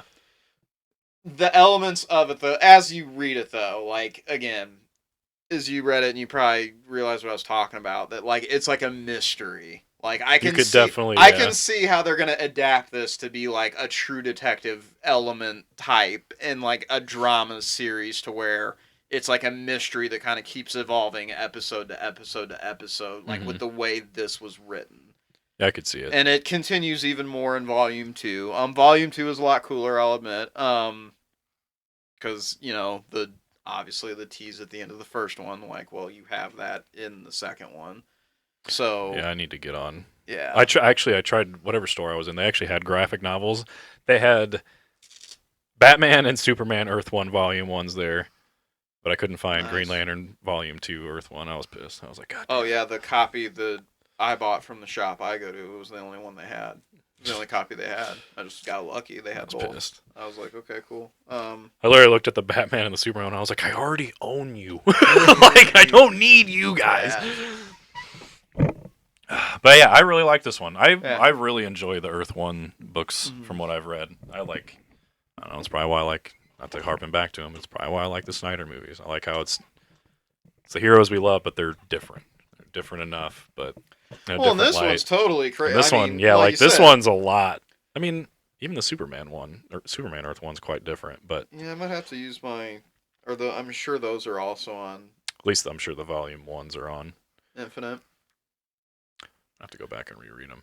Yeah, I might have to do that, or might have to read those. No, this one's cool just because, like, it's not the traditional, like, Hal gets the ring, flies out in the space automatically to Oa because it brings him there, and they're like, "Yeah, we're gonna train you, and we've been around for thousands of years being space cops, and never once did we want humans to be one." And like that's typically how it goes. So this is like way different. That he just kind of stumbles on the damn thing, and it's this big mystery of like, okay, but like, why aren't they around anymore?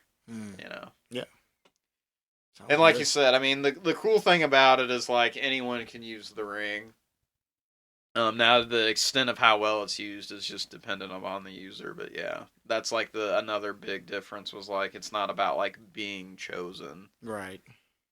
I do like the aspect of being chosen for it, but I do like this as well because I do like the threat of like the lady that stole it from him. Like you could just get the ring stolen from you and could never see it again. But, yeah, really cool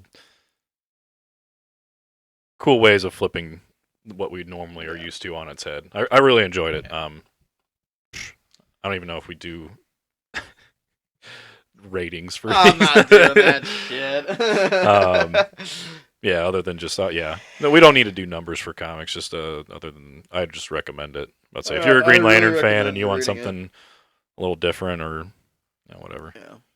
I like the art in it too. I think the art's really good, so it's different. It's very different. But I think it's definitely got like a sci-fi element to it though that I really like, and I think it definitely leans into the story and enhances it. So it's probably a good thing for time's sake that you didn't read the second one, because I mean we can go on for that one too for another like 40 minutes, but whatever. I'll figure out a way to get a hold of it so I can read it. I can always give it to you to borrow too. Just don't screw it up.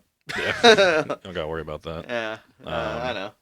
Be nice if it would drop on Ultra. I saw Dark Crisis 7 finally dropped from non-Ultra subs, and I was like, "What's about fucking time?" I had to go watch a video on that because I read all the other ones. And I was like, "Wait, this one's on Ultra? Fuck!" Came out in 2020. I was gonna say, and Dark Crisis is the events that basically lead into Dawn of DC. Yeah, I know. I was thinking about getting on the app and like circling back to that stuff.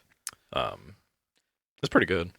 Yeah. Well, they're still writing. Of course, I mean, it's me saying it as a Nightwing fan, so I mean, if you know what happens in it, it's just like, of course, I loved it. But I think they're still writing that though too. But it's like Dark Crisis and like still the Infinite Earth stuff, like it's multiverse stuff. But I don't know. But yeah, well, now we move to Ultimate Invasion. Yeah, Ultimate Invasion. So essentially, like this is basically the ultimate run of Marvel coming back after the best Marvel universe. It's regarded by many as the best Marvel universe, at least most people. But yeah, I can't remember when Ultimate was stopped. Probably more than 10 years ago. It's been a while. Yeah. Anyways, this kind of starts off basically with like a jailbreak. It's like these 4 people that are in like a bunch of like, typical like SWAT body armor, wearing masks, and they got a bunch of high-tech weapons. They're breaking into somewhere. This vault type place. They like a lot of them. 3 of the team. They think that like, they're stealing money, and they're like, no, we're breaking out an individual who said he's going to pay us once we get out, and it's like so much money, and they're just kind of arguing over shares of it and blah, blah, blah. Well, when they bust open this cell, it's like this guy, and he's sitting, it's kind of cheesy because he's just sitting there naked, and he's like, did you bring me my clothes? And they're like, yeah. And they like hand him like these clothes, and he like turns, and he's like got a fucked up like scar and eye on his right side.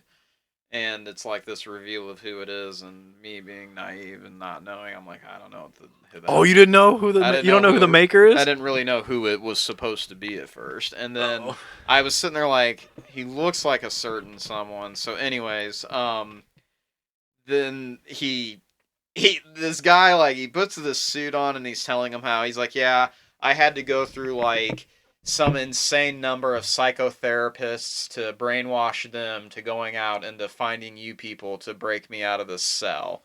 Like he basically somehow brainwashed people to get a team to break him out of his cell. Okay.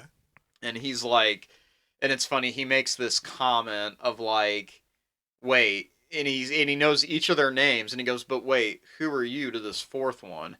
And they go, oh, he's this guy, the one that you wanted, like, or this one dude's like completely brainwashed, and he's like, yeah, the fourth one couldn't make it, like, just unforeseen circumstances essentially, and this guy just goes, oh, he goes, well, I did really kind of need him. He's like, but it will suffice, and he like essentially presses this button, and these people just start fucking going into like blobs, and they like mold together, like their blood, bones, and like skin.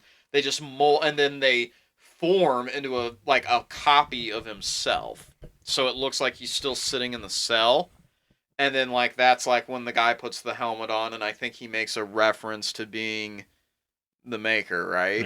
Yeah, he's the Maker. He's like the Maker, and then thankfully in the comic it says Reed Richards 1610 because it's dealing with the multiverse. So he's the Reed Richards of the Ultimate Universe. Yeah. Okay. So he's an evil Reed Richards, and he is fucking awesome. Right, yeah, like that's what I gathered from this. I'm like, oh, this is kind of cool. Like, Reed Richards, an evil Reed Richards. That's kind of pretty cool. Like, because he's the smartest man in the universe or whatever they say. And so he breaks out, and then the main Earth is 616. So the main Reed Richards and T'Challa are at the site of the building because it's been blown up. And they're talking about like what was broken into, and then that like the good Reed Richards is like, well, wait, what? And so he gets all paranoid. They walk down to the cell. T'Challa's like, look, he's sitting right there. And then he's like, Reed just says to him, he goes, so how are you doing, Reed? And something like that. And then like he just tries to speak, but then he like literally like collapses and turns into like ooze. So Jesus, yeah, it's Marvel's graphic, just in the comics, not in the movies. It's usually only specifically in the Ultimate Universe. That's why I love the Ultimate Universe, because it is brutal. Hell yeah. So then that our normal Reed Richards gets worried about what is the Maker trying to be up to then, and like it has panels of like the Maker going to, I think was it Avengers Tower essentially. Oh, no, I think they went to the Baxter building, right? Or he did, okay. But essentially, Reed Richards called together the Illuminati, and it's the ultimate Doctor Strange, Iron Man, T'Challa, Black Panther, Namor, Black Bolt, and is that Professor X? Probably. It's a dude that he just has a helmet on, and there's a giant X over his head. Oh no, that should be Cyclops. Oh, that's Cyclops then? Because they don't ever like that specific character. I was sitting there looking at it, I'm like, who the like it's obviously an X-Man, but who? Which one? And I'm like, I was Googling it even. I was like, guy with fucking X on his helmet, Ultimate Universe, and like I couldn't find it. And I was like, I just ignored it. They don't ever really I don't specifically know. And then basically they're running through that the Maker went to each of their like areas. Oh, yeah, was it this guy? Well, it looked like that, but like so Google like Ultimate Invasion then. So looking at that,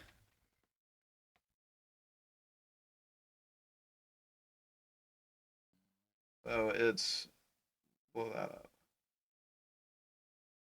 It's on the cover. Oh. So is that who it is? You think?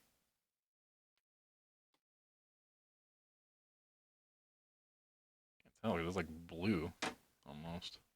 Yeah. I just don't know who that is. I don't know. I don't keep up.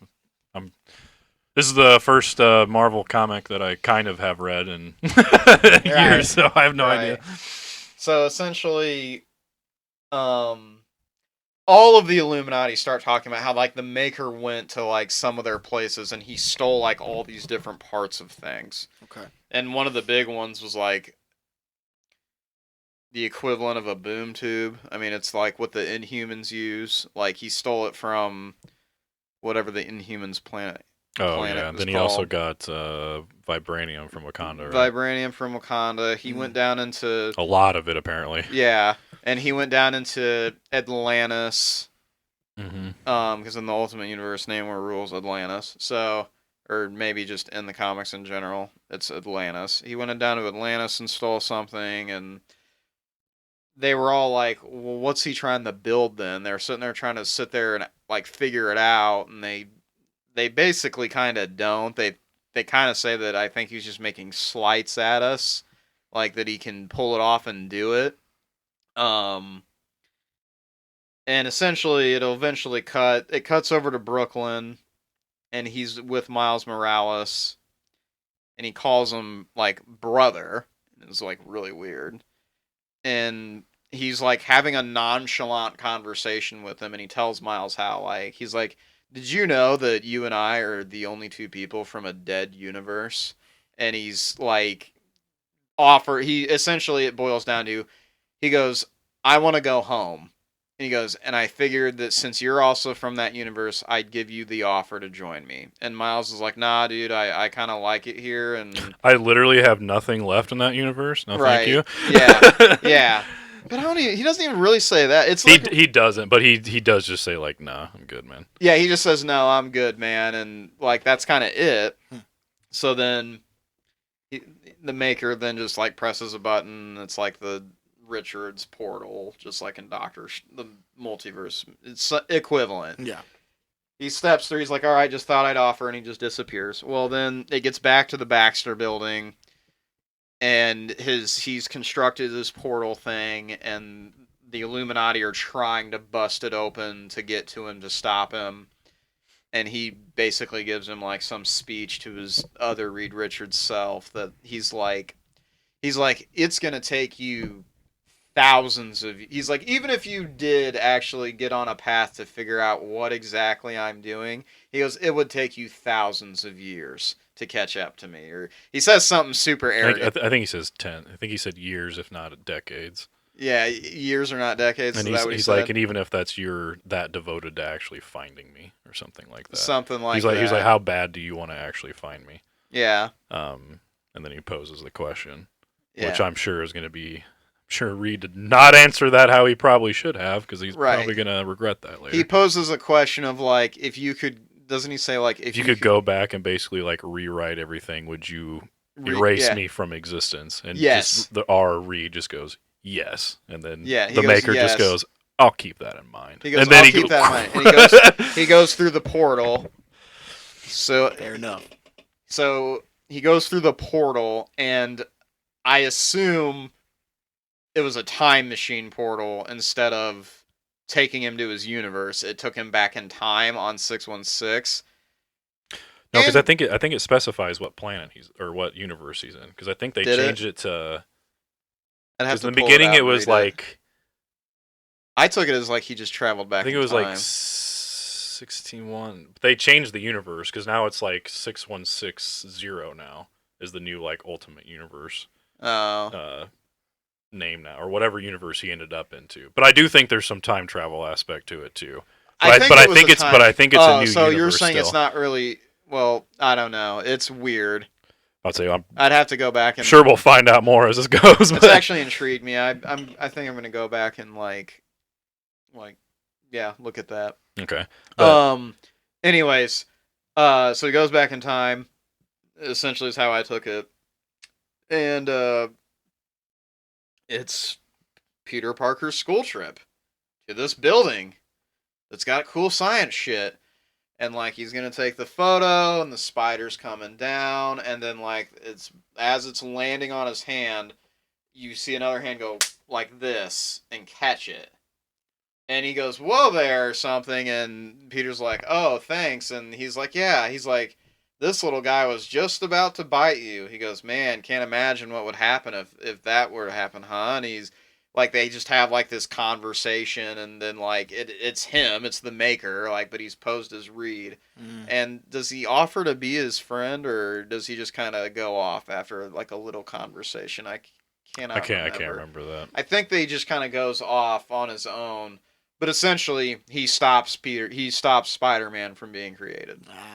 So, like, that's the whole thing, is, like, he posed the question to Reed, like, if you could go back in time and prevent me from ever happening, would you? And he's like, yes, and he's like, I'll keep that in mind. So, like, that's the thing, is, like, I think the idea of this is that the Maker is going to start traveling in time to fuck up their universe and make it, like, Flashpoint, where, like, there's not going to be any heroes that are ever actually made. Right.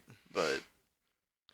yeah, interesting. I like it so far. I've always loved the Ultimate Universe, so I was gonna say. So I'm also reading like their newly launched Avengers 1 and 2, just the regular, because there's like 4 current runs. There's Avengers Omega, there's Avengers Alpha. They all are relaunched at the same exact time. Marvel just wants you to read all of it. I'm not doing that, but I mean they want you to read all of it. Anyways. But, like, the thing with those others is that, like, I've read the first 2. They're alright. The thing about the Marvel comics is they are $1 cheaper than DC Comics because they're shorter. They don't include as much. And the Avengers 1 and 2s are, like, they were okay, but I don't know. It's slowly getting the story going, but... this first Ultimate Invasion, it just was like a night and day difference in Reed, and it just felt like in quality and like how like much I could actually get kind of captured into this. They got an all-star team on this book. I mean, you got Jonathan Hickman and is it Brian Hitch, I think. And you're gonna know more to that. Those two are fucking awesome. Hickman's one of my favorite writers.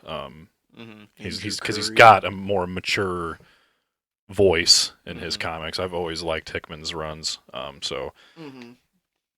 excited. To keep it. I was kind of just like, fuck, am I gonna have to start going to the fucking comic book shop to get these? Because I'm not paying a fucking Marvel subscription.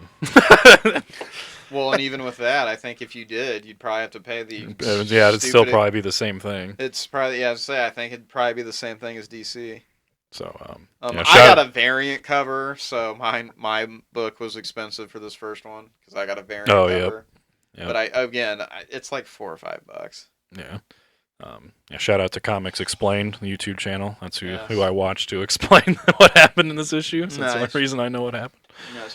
But no, it just like I said, like from reading the other Avengers line, which real quick, so that one is like. They elect Captain Marvel to be the leader, and she makes a new Avengers team, and she's the leader. So it's her, Iron Man, Black Panther, which is like a sketch choice apparently, because like in this universe, apparently T'Challa did some bullshit, and they don't not all of them fully trust him. Thor, Scarlet Witch, Vision, and Captain America, Sam Wilson, but Steve Rogers is still around, and then that's what's going on apparently in the newest Captain America comic line, is that they're both just Captain America running around dressed as Captain America's doing shit. What? Yes. You gotta appease everybody. So, in this Avengers line, like the first issue is her recruiting the team, and when she recruits... like, when she goes to get Sam Wilson, like, he's doing boxing sparring with Steve. So, like, he says, like, why don't you want Steve? And she's like, I want, like, fresher faces. And, like, she goes, and no offense to you, but younger blood. And something, like, along those lines. And long story short, it has Kang in it. Okay. Yeah. But yeah. Anyways, we don't have to get into those. Let's get on to Secret Invasion, because that video only has like an hour left. Alrighty, let's get into the Secret Invasion. I don't know if I actually really have a lot to say about this first episode, honestly. I kind of don't. Well done. I mean, it's well done. Yeah, More mature clean Marvel shots. for once. To establish like how it's supposed to work, yeah, because obviously like with the Captain Marvel movie, the twist of it all was that the Skrulls were actually the good guys, which historically in the comics has never been the case. So essentially it starts out with like the Everett Ross, who we speaking of Black Panther, last knew in that movie, he had to get rescued by the Wakandans. Yep. So, oh yeah, full spoilers. I think we're just diving into spoilers. Yeah, we're getting after it. Yeah. Oh, I mean, if you don't, yeah, I guess I should have waited. I didn't think of that. That's all right. We can get right into it. All right, I wouldn't. Yeah. Even just real quick, recommend. Yeah, sure, recommend. It's the most mature yeah. Marvel content we've got in a while. It's not gonna blow your mind. You do feel that way? Because I was actually going to ask you that actually specifically was like, do you feel like it's really like this first episode has kind of lived up to what, like, how it was marketed, that it was like the most grounded and matured. I guess as far as like what we've gotten recently. I mean, they said at all Marvel content. I think some tried to say, but I would think by comparison, yes.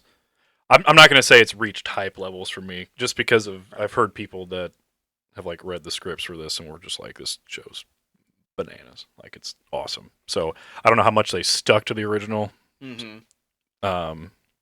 script, but you mean I like it. It's for me, the disappointment was I was telling him when I first got here.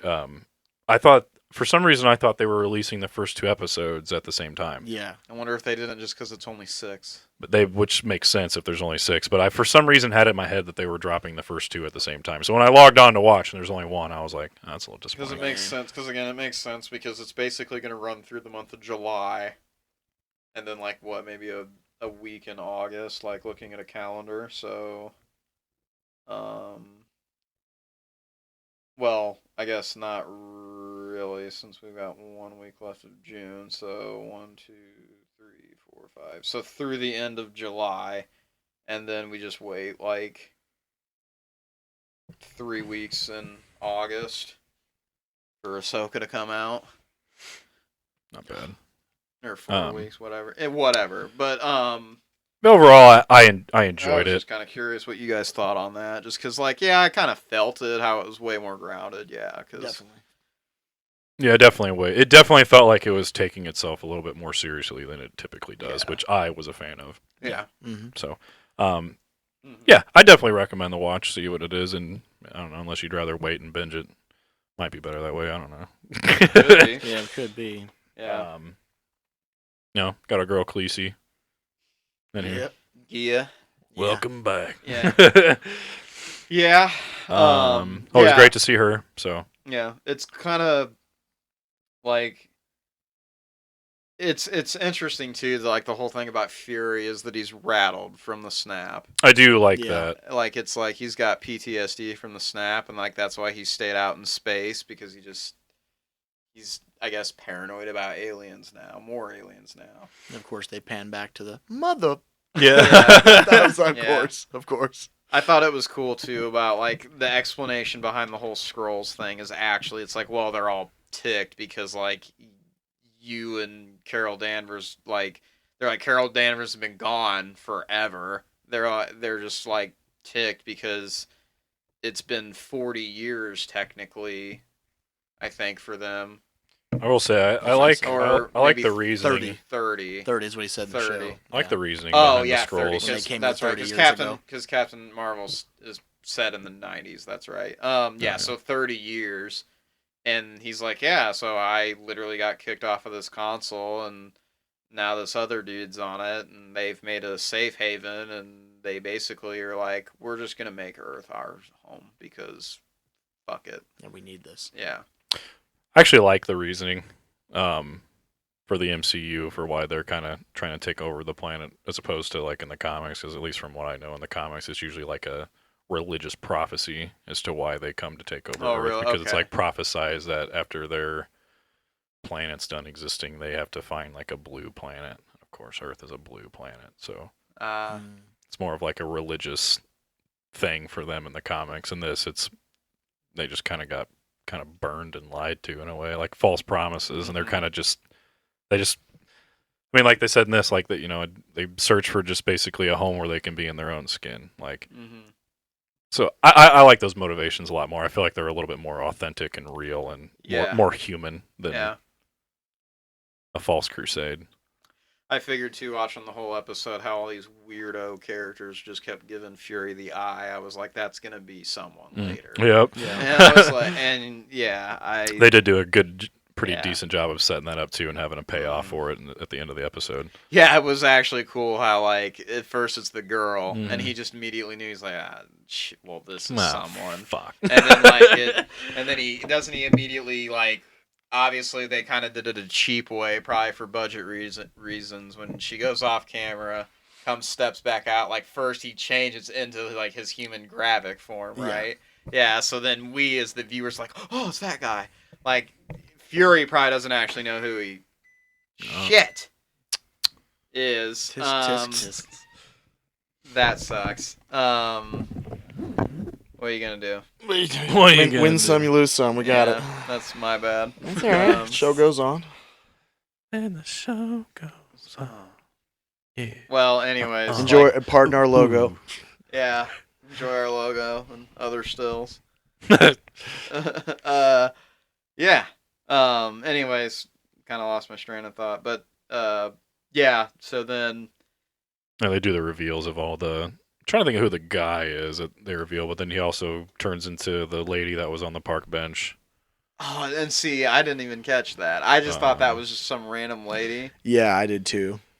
That's what I missed the park bench. I know exactly what you mean now. It's popping into my head, but yeah. But then the guy, the dude in the tavern, and that said something to him. He was like, that's the other one. Yeah, the guy in the tavern. Yep. The guy in the tavern that's the time they actually said something to him, like, you show your face around here. Yep. Yeah. You are correct. That is the other one. So do you think that he just knew that Gia was gonna pull that, or do you think that she just acted like she was gonna help Talos and Fury? Like, how do you feel on that? Because, like, Talos basically told her, he's like, your mom's dead. And he's like, and she just can't believe it. And then she meets him later and tells him exactly the deal with these bombs. And they follow her. But if she let him on a goose chase, just trying to set him up for failure, right? She played it off pretty well, right? Crying in the alleyway and stuff like that, and yeah, when nobody was around. I mean, maybe she was struggling with her ability to do that, knowing that new information, but she still, I think, did it. I mean, you do literally never know. I mean, because that's the thing because obviously, like, even Talos can't tell when Skrulls are in their human form, correct? Yeah, I don't know. No, he doesn't, because the reason he could tell with that one guy is because he matched him in strength. Because that's why he gave him that look. Because when he went to try to like thrust him in the wall, and he was like, uh-oh. So yeah, I don't think he can just look and tell. So the other thing about that is that that might not even have been his daughter then, because they were in human form when they were speaking, and that might play a part into it. Maybe. I mean, maybe not. I assume that's actually her, though, just by the way of the reactions and whatnot. Who knows? But, well, we finally got a rarity in this show. A death? A Marvel death. I knew you were going to say it. Kind of sucks. Poor Colby Smulders, man. I was gonna say, kind of sucks. Poor her, dude. They never used her character that well, and she basically only ever made like a handful of cameos outside of Avengers 1. Yeah, I mean, I don't know if Colby Smulders cares that much. I mean, she was on How I Met Your Mother for 9 years, so right. I mean, I'm sure it's somewhat cool, but. And at the end of the day, it just kind of sucks that they kind of made. She does a lot of other like really like dramatic adult shows too, I think. For like, she has that one on Netflix, like Friends from College. Have you guys ever watched that? Mm-hmm. Yeah, I think I watched it a little bit. It's weird. It's different. It's weird. It's got its moments. It's pretty funny. Yeah. There are times where you were just laughing your ass off, but then good. There's other times where it's like really like fucked up sometimes. Fucked up and dark, and it's just it's weird. It's like it's a dark comedy, but it's not like murder or anything like that. It's just like a show, like basically kind of promoting adultery. 100%. Like of the couples that come home, like there's two of them. Two of the couples, that one of each of them, they cheat every time they come home and they meet each other. Like they go, they hook up. Yeah, that's like the first episode is basically it's like every time. Yeah, like one of them is in town where the other lives because they both live. They like both couples live in major cities. Like one lives in New York, and then another one, I don't know. It's something like that. Yeah. They literally like make it a point to go get a hotel room so they can sleep with each other. Yeah. And like it's been going on since they were in college. Yeah, that's all these years later. Yeah, and it's all these years later. They just have been doing it and doing it and doing it, and it's been going on. Like, the one couple, don't they have kids? Yeah. Yeah. Yeah. It's Greg Kinnear as her husband. Yeah, it's been so long. Yeah. But then they have to just meet up or be around each other and act like it doesn't go down. Yeah. Like all the time because like they all like friends. They're all best friends from college and they have reunions and they get together all the time and have dinners together. They literally have to act like it just doesn't go on and it's just weird. It's basically like, again, it's just weird but it's funny because it's like, man, it's like. And lots of shit happens too. A lot of shit, goofy shit happens. But anyways, Colby Smulders is one of the spouses that's getting cheated on, and like and then she's also kind of like her character is like the black sheep that's only in the friend group because of her husband. Yeah. Mm-hmm. Yeah. So that kind of also protects his adultery because she's not really on the ends. Like, she hasn't been there this whole time. Yeah. Yeah. So that's like the other things that Colby Smulders has done since How I Met Your Mother. But I don't really know what else. But yeah, so far as Maria Hill, like I feel like they've kind of wasted her character. I was honestly upset. She's a big player in the comics and right. I mean, she gets when that happens, she gets shot and it's like obvious like she's dead. I just sat there. I was like, cool. You literally never use that character, and she's a big one. She was always like, she'd always just pop. That's the thing. It's like I was depressed to see her die, but for the completely wrong reasons. Like I said, she's in Avengers 1 throughout the movie, and she has a pretty good part. The only other times in the MCU you see her are cameos in Winter Soldier. Agents of S.H.I.E.L.D., was she in that too? I have no idea. I'd have to go watch it. I never watched it. I watched some of it. She's not even in Age of Ultron. And she's like, the whole thing with her in the MCU is that she's always with Fury. But like, so she's in Winter Soldier a little, and then she's in Far From Home a little. Yeah. And then the end credit scene for Infinity War, and then she's at the funeral. She's in the funeral scene. Yeah.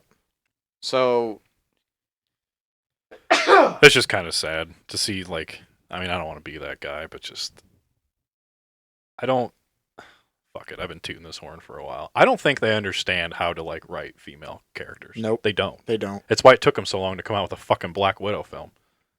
Dude, that's why it took them forever to establish Scarlet Witch as being like the Scarlet Witch that we were supposed to have. And she's like she was off to a rocky start in the beginning.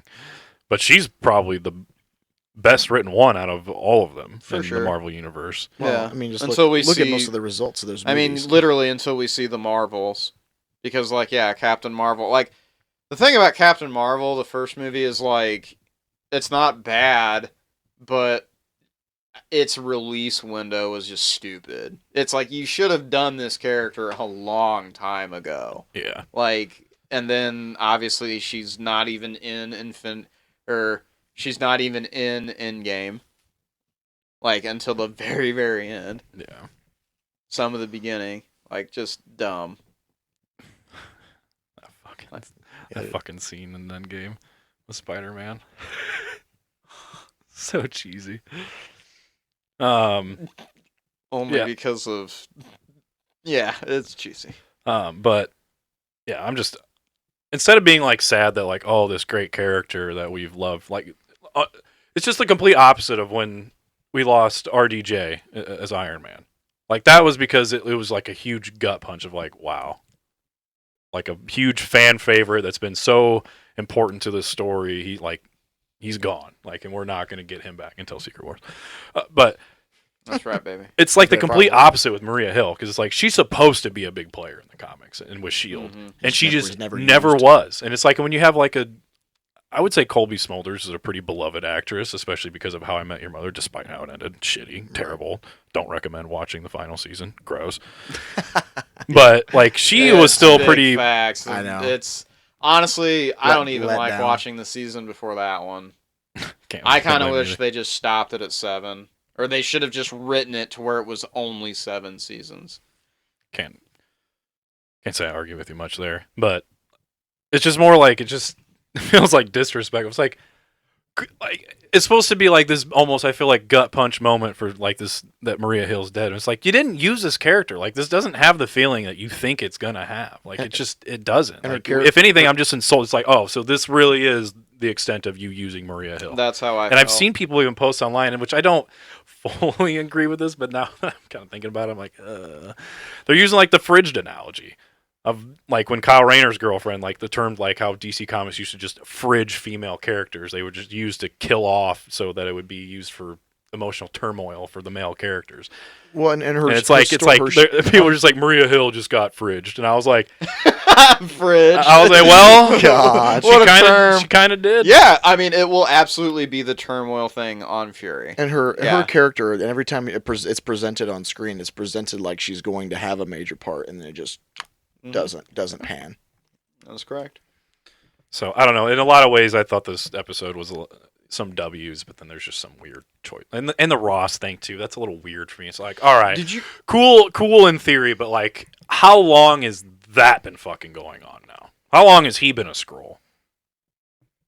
Or is that not actually Agent Ross? Is there still another Ross? I think the idea there was that wasn't the actual Everett Ross. I mean, that's what I got from it. I hope so. I hope so too. But because that would be lame. Like if he's just randomly been a Skrull. Yeah. I took that as like, okay, it was a Skrull posing as him to get information. Because they keep saying throughout the whole thing, we have no idea who the field agents are because there's so many. Yeah. And it's like, I don't know. I just kind of took it as a Skrull that was just impersonating him because that other agent was getting way too close to the truth. Yeah. What was I going to say about Maria Hill? Oh, have you guys ever played the Marvel Ultimate Alliance video games? Mm-hmm. No. Yeah, they're awesome. Yeah. They're amazing. They are amazing, yeah. So the second one is literally the Civil War adaptation from the comics. Again, so speaking to Maria Hill is very prominent in that whole thing because Nick Fury isn't around. So she's the one that's in charge of S.H.I.E.L.D. Okay. So, again, I just echo your statement of like, I don't know, she got shot and I was like, cool. You literally underused this character who was... Chill. Yep, exactly. In this segment, it's sponsored by... No, I'm not going to say that. Oh. No, don't do that. They can pay us money. Right. Whatever you were going to say. I don't even know what you were going to say. Yeah. But yeah, I guess, watch the series. It seems like it's going to be like the most grounded and matured content for the MCU we've gotten in a long time. I mean, even that fall that Ross took at the beginning. Oh damn! I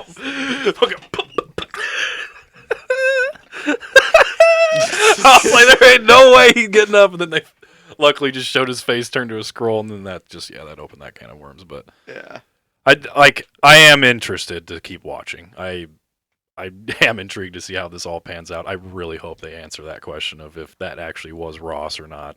I hope they do. And then if it is actually Ross, how long was he Ross? Because that's a whole can of worms. Anyway. Yeah, he's just been Ross like ever since like fucking Black Panther. Yeah, right. The first Black Panther. Oh fuck! Us Skrulls didn't know this place was here. Yeah, no shit. Then the second one learns about this fucking underwater place. Taking notes, jotting down. Yeah.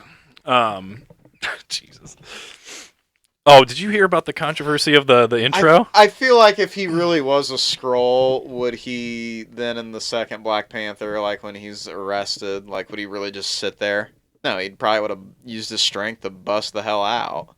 Because that's the thing, is like essentially the Skrulls have like a super strength to humans. So I'm going to take it that was just a random Skrull posing as him. I don't think it's like the actual Ross. Yeah. I hope so. They can't knock off two characters that people are really familiar with. Nowhere. Right. We ain't getting rid of Bilbo. Yeah. Yeah, right. Bilbo ain't going anywhere. Martin Freeman's like, you still got Sherlock a part of this universe? I'm staying too. When he's done, I'm done. Then we'll go back to BBC and make home. Apparently that show is good. I've never watched it. That show is amazing. It is it? I've never watched it. I love that Benedict Cumberbatch is Sherlock, and then then Martin Freeman's Watson. I've heard about it. I just never watched it myself. And who they have is Moriarty. Who's Moriarty? Who's the actor? Oh, that's fine then. I'm sure if you saw him, you'd don't worry about it. So we've already been going way past since the camera died. I forgot there was a camera in here. Yes. I feel like I've gone soft with my ratings. I really don't feel like rating it that high. I'm kind of saying like a 6.5 to a 7. 6.5 is what I had. Because it's formative and it just kind of gets the ball rolling, but it doesn't. Yes. Yeah. And again, the end, I've just sat there. I was like, that's fucking bullshit. I was like, that is bullshit. I will say, probably I think it's bullshit because I had an expectation that she would be in the entire show and we would actually get some more out of her character. Right. But like Jordan's, and that's a good point, dude. Like I never even thought of that, but I think you got something there with maybe they just don't know how to write female characters. I mean, it doesn't seem to be that. I mean, every female superhero seems like they're writing tanks. I mean, I think the only really like well-received one, except for me, is the Miss Marvel show. Yeah.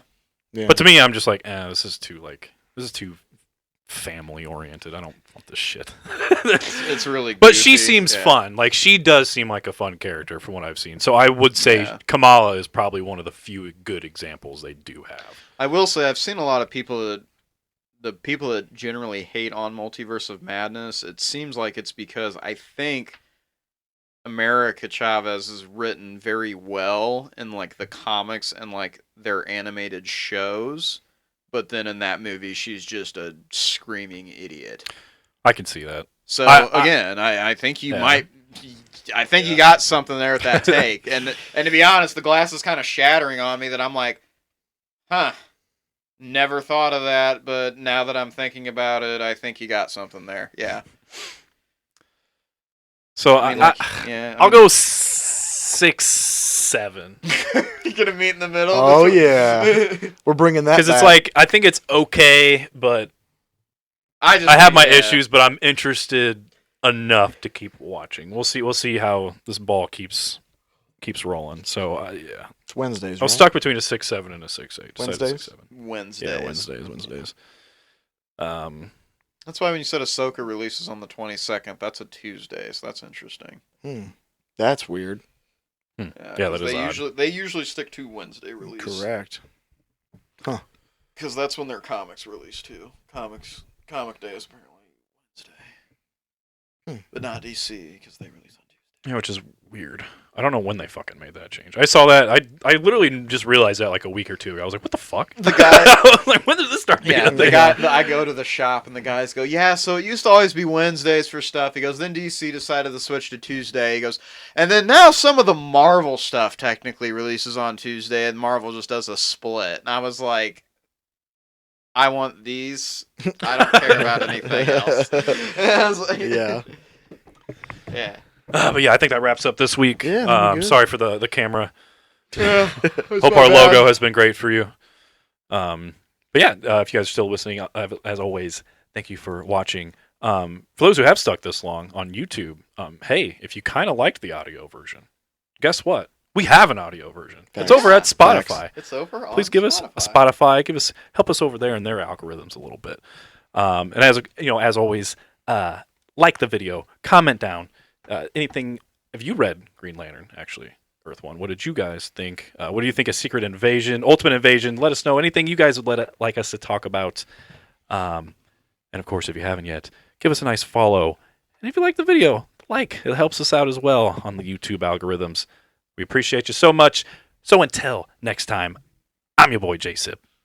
And don't forget to subscribe so we can get enough of you to where we're monetized and Jsib can afford the comics I'm reading as well. I'm KP. Ditto to all that. It's the bull. We're out. See ya later. To the window, to the wall. No.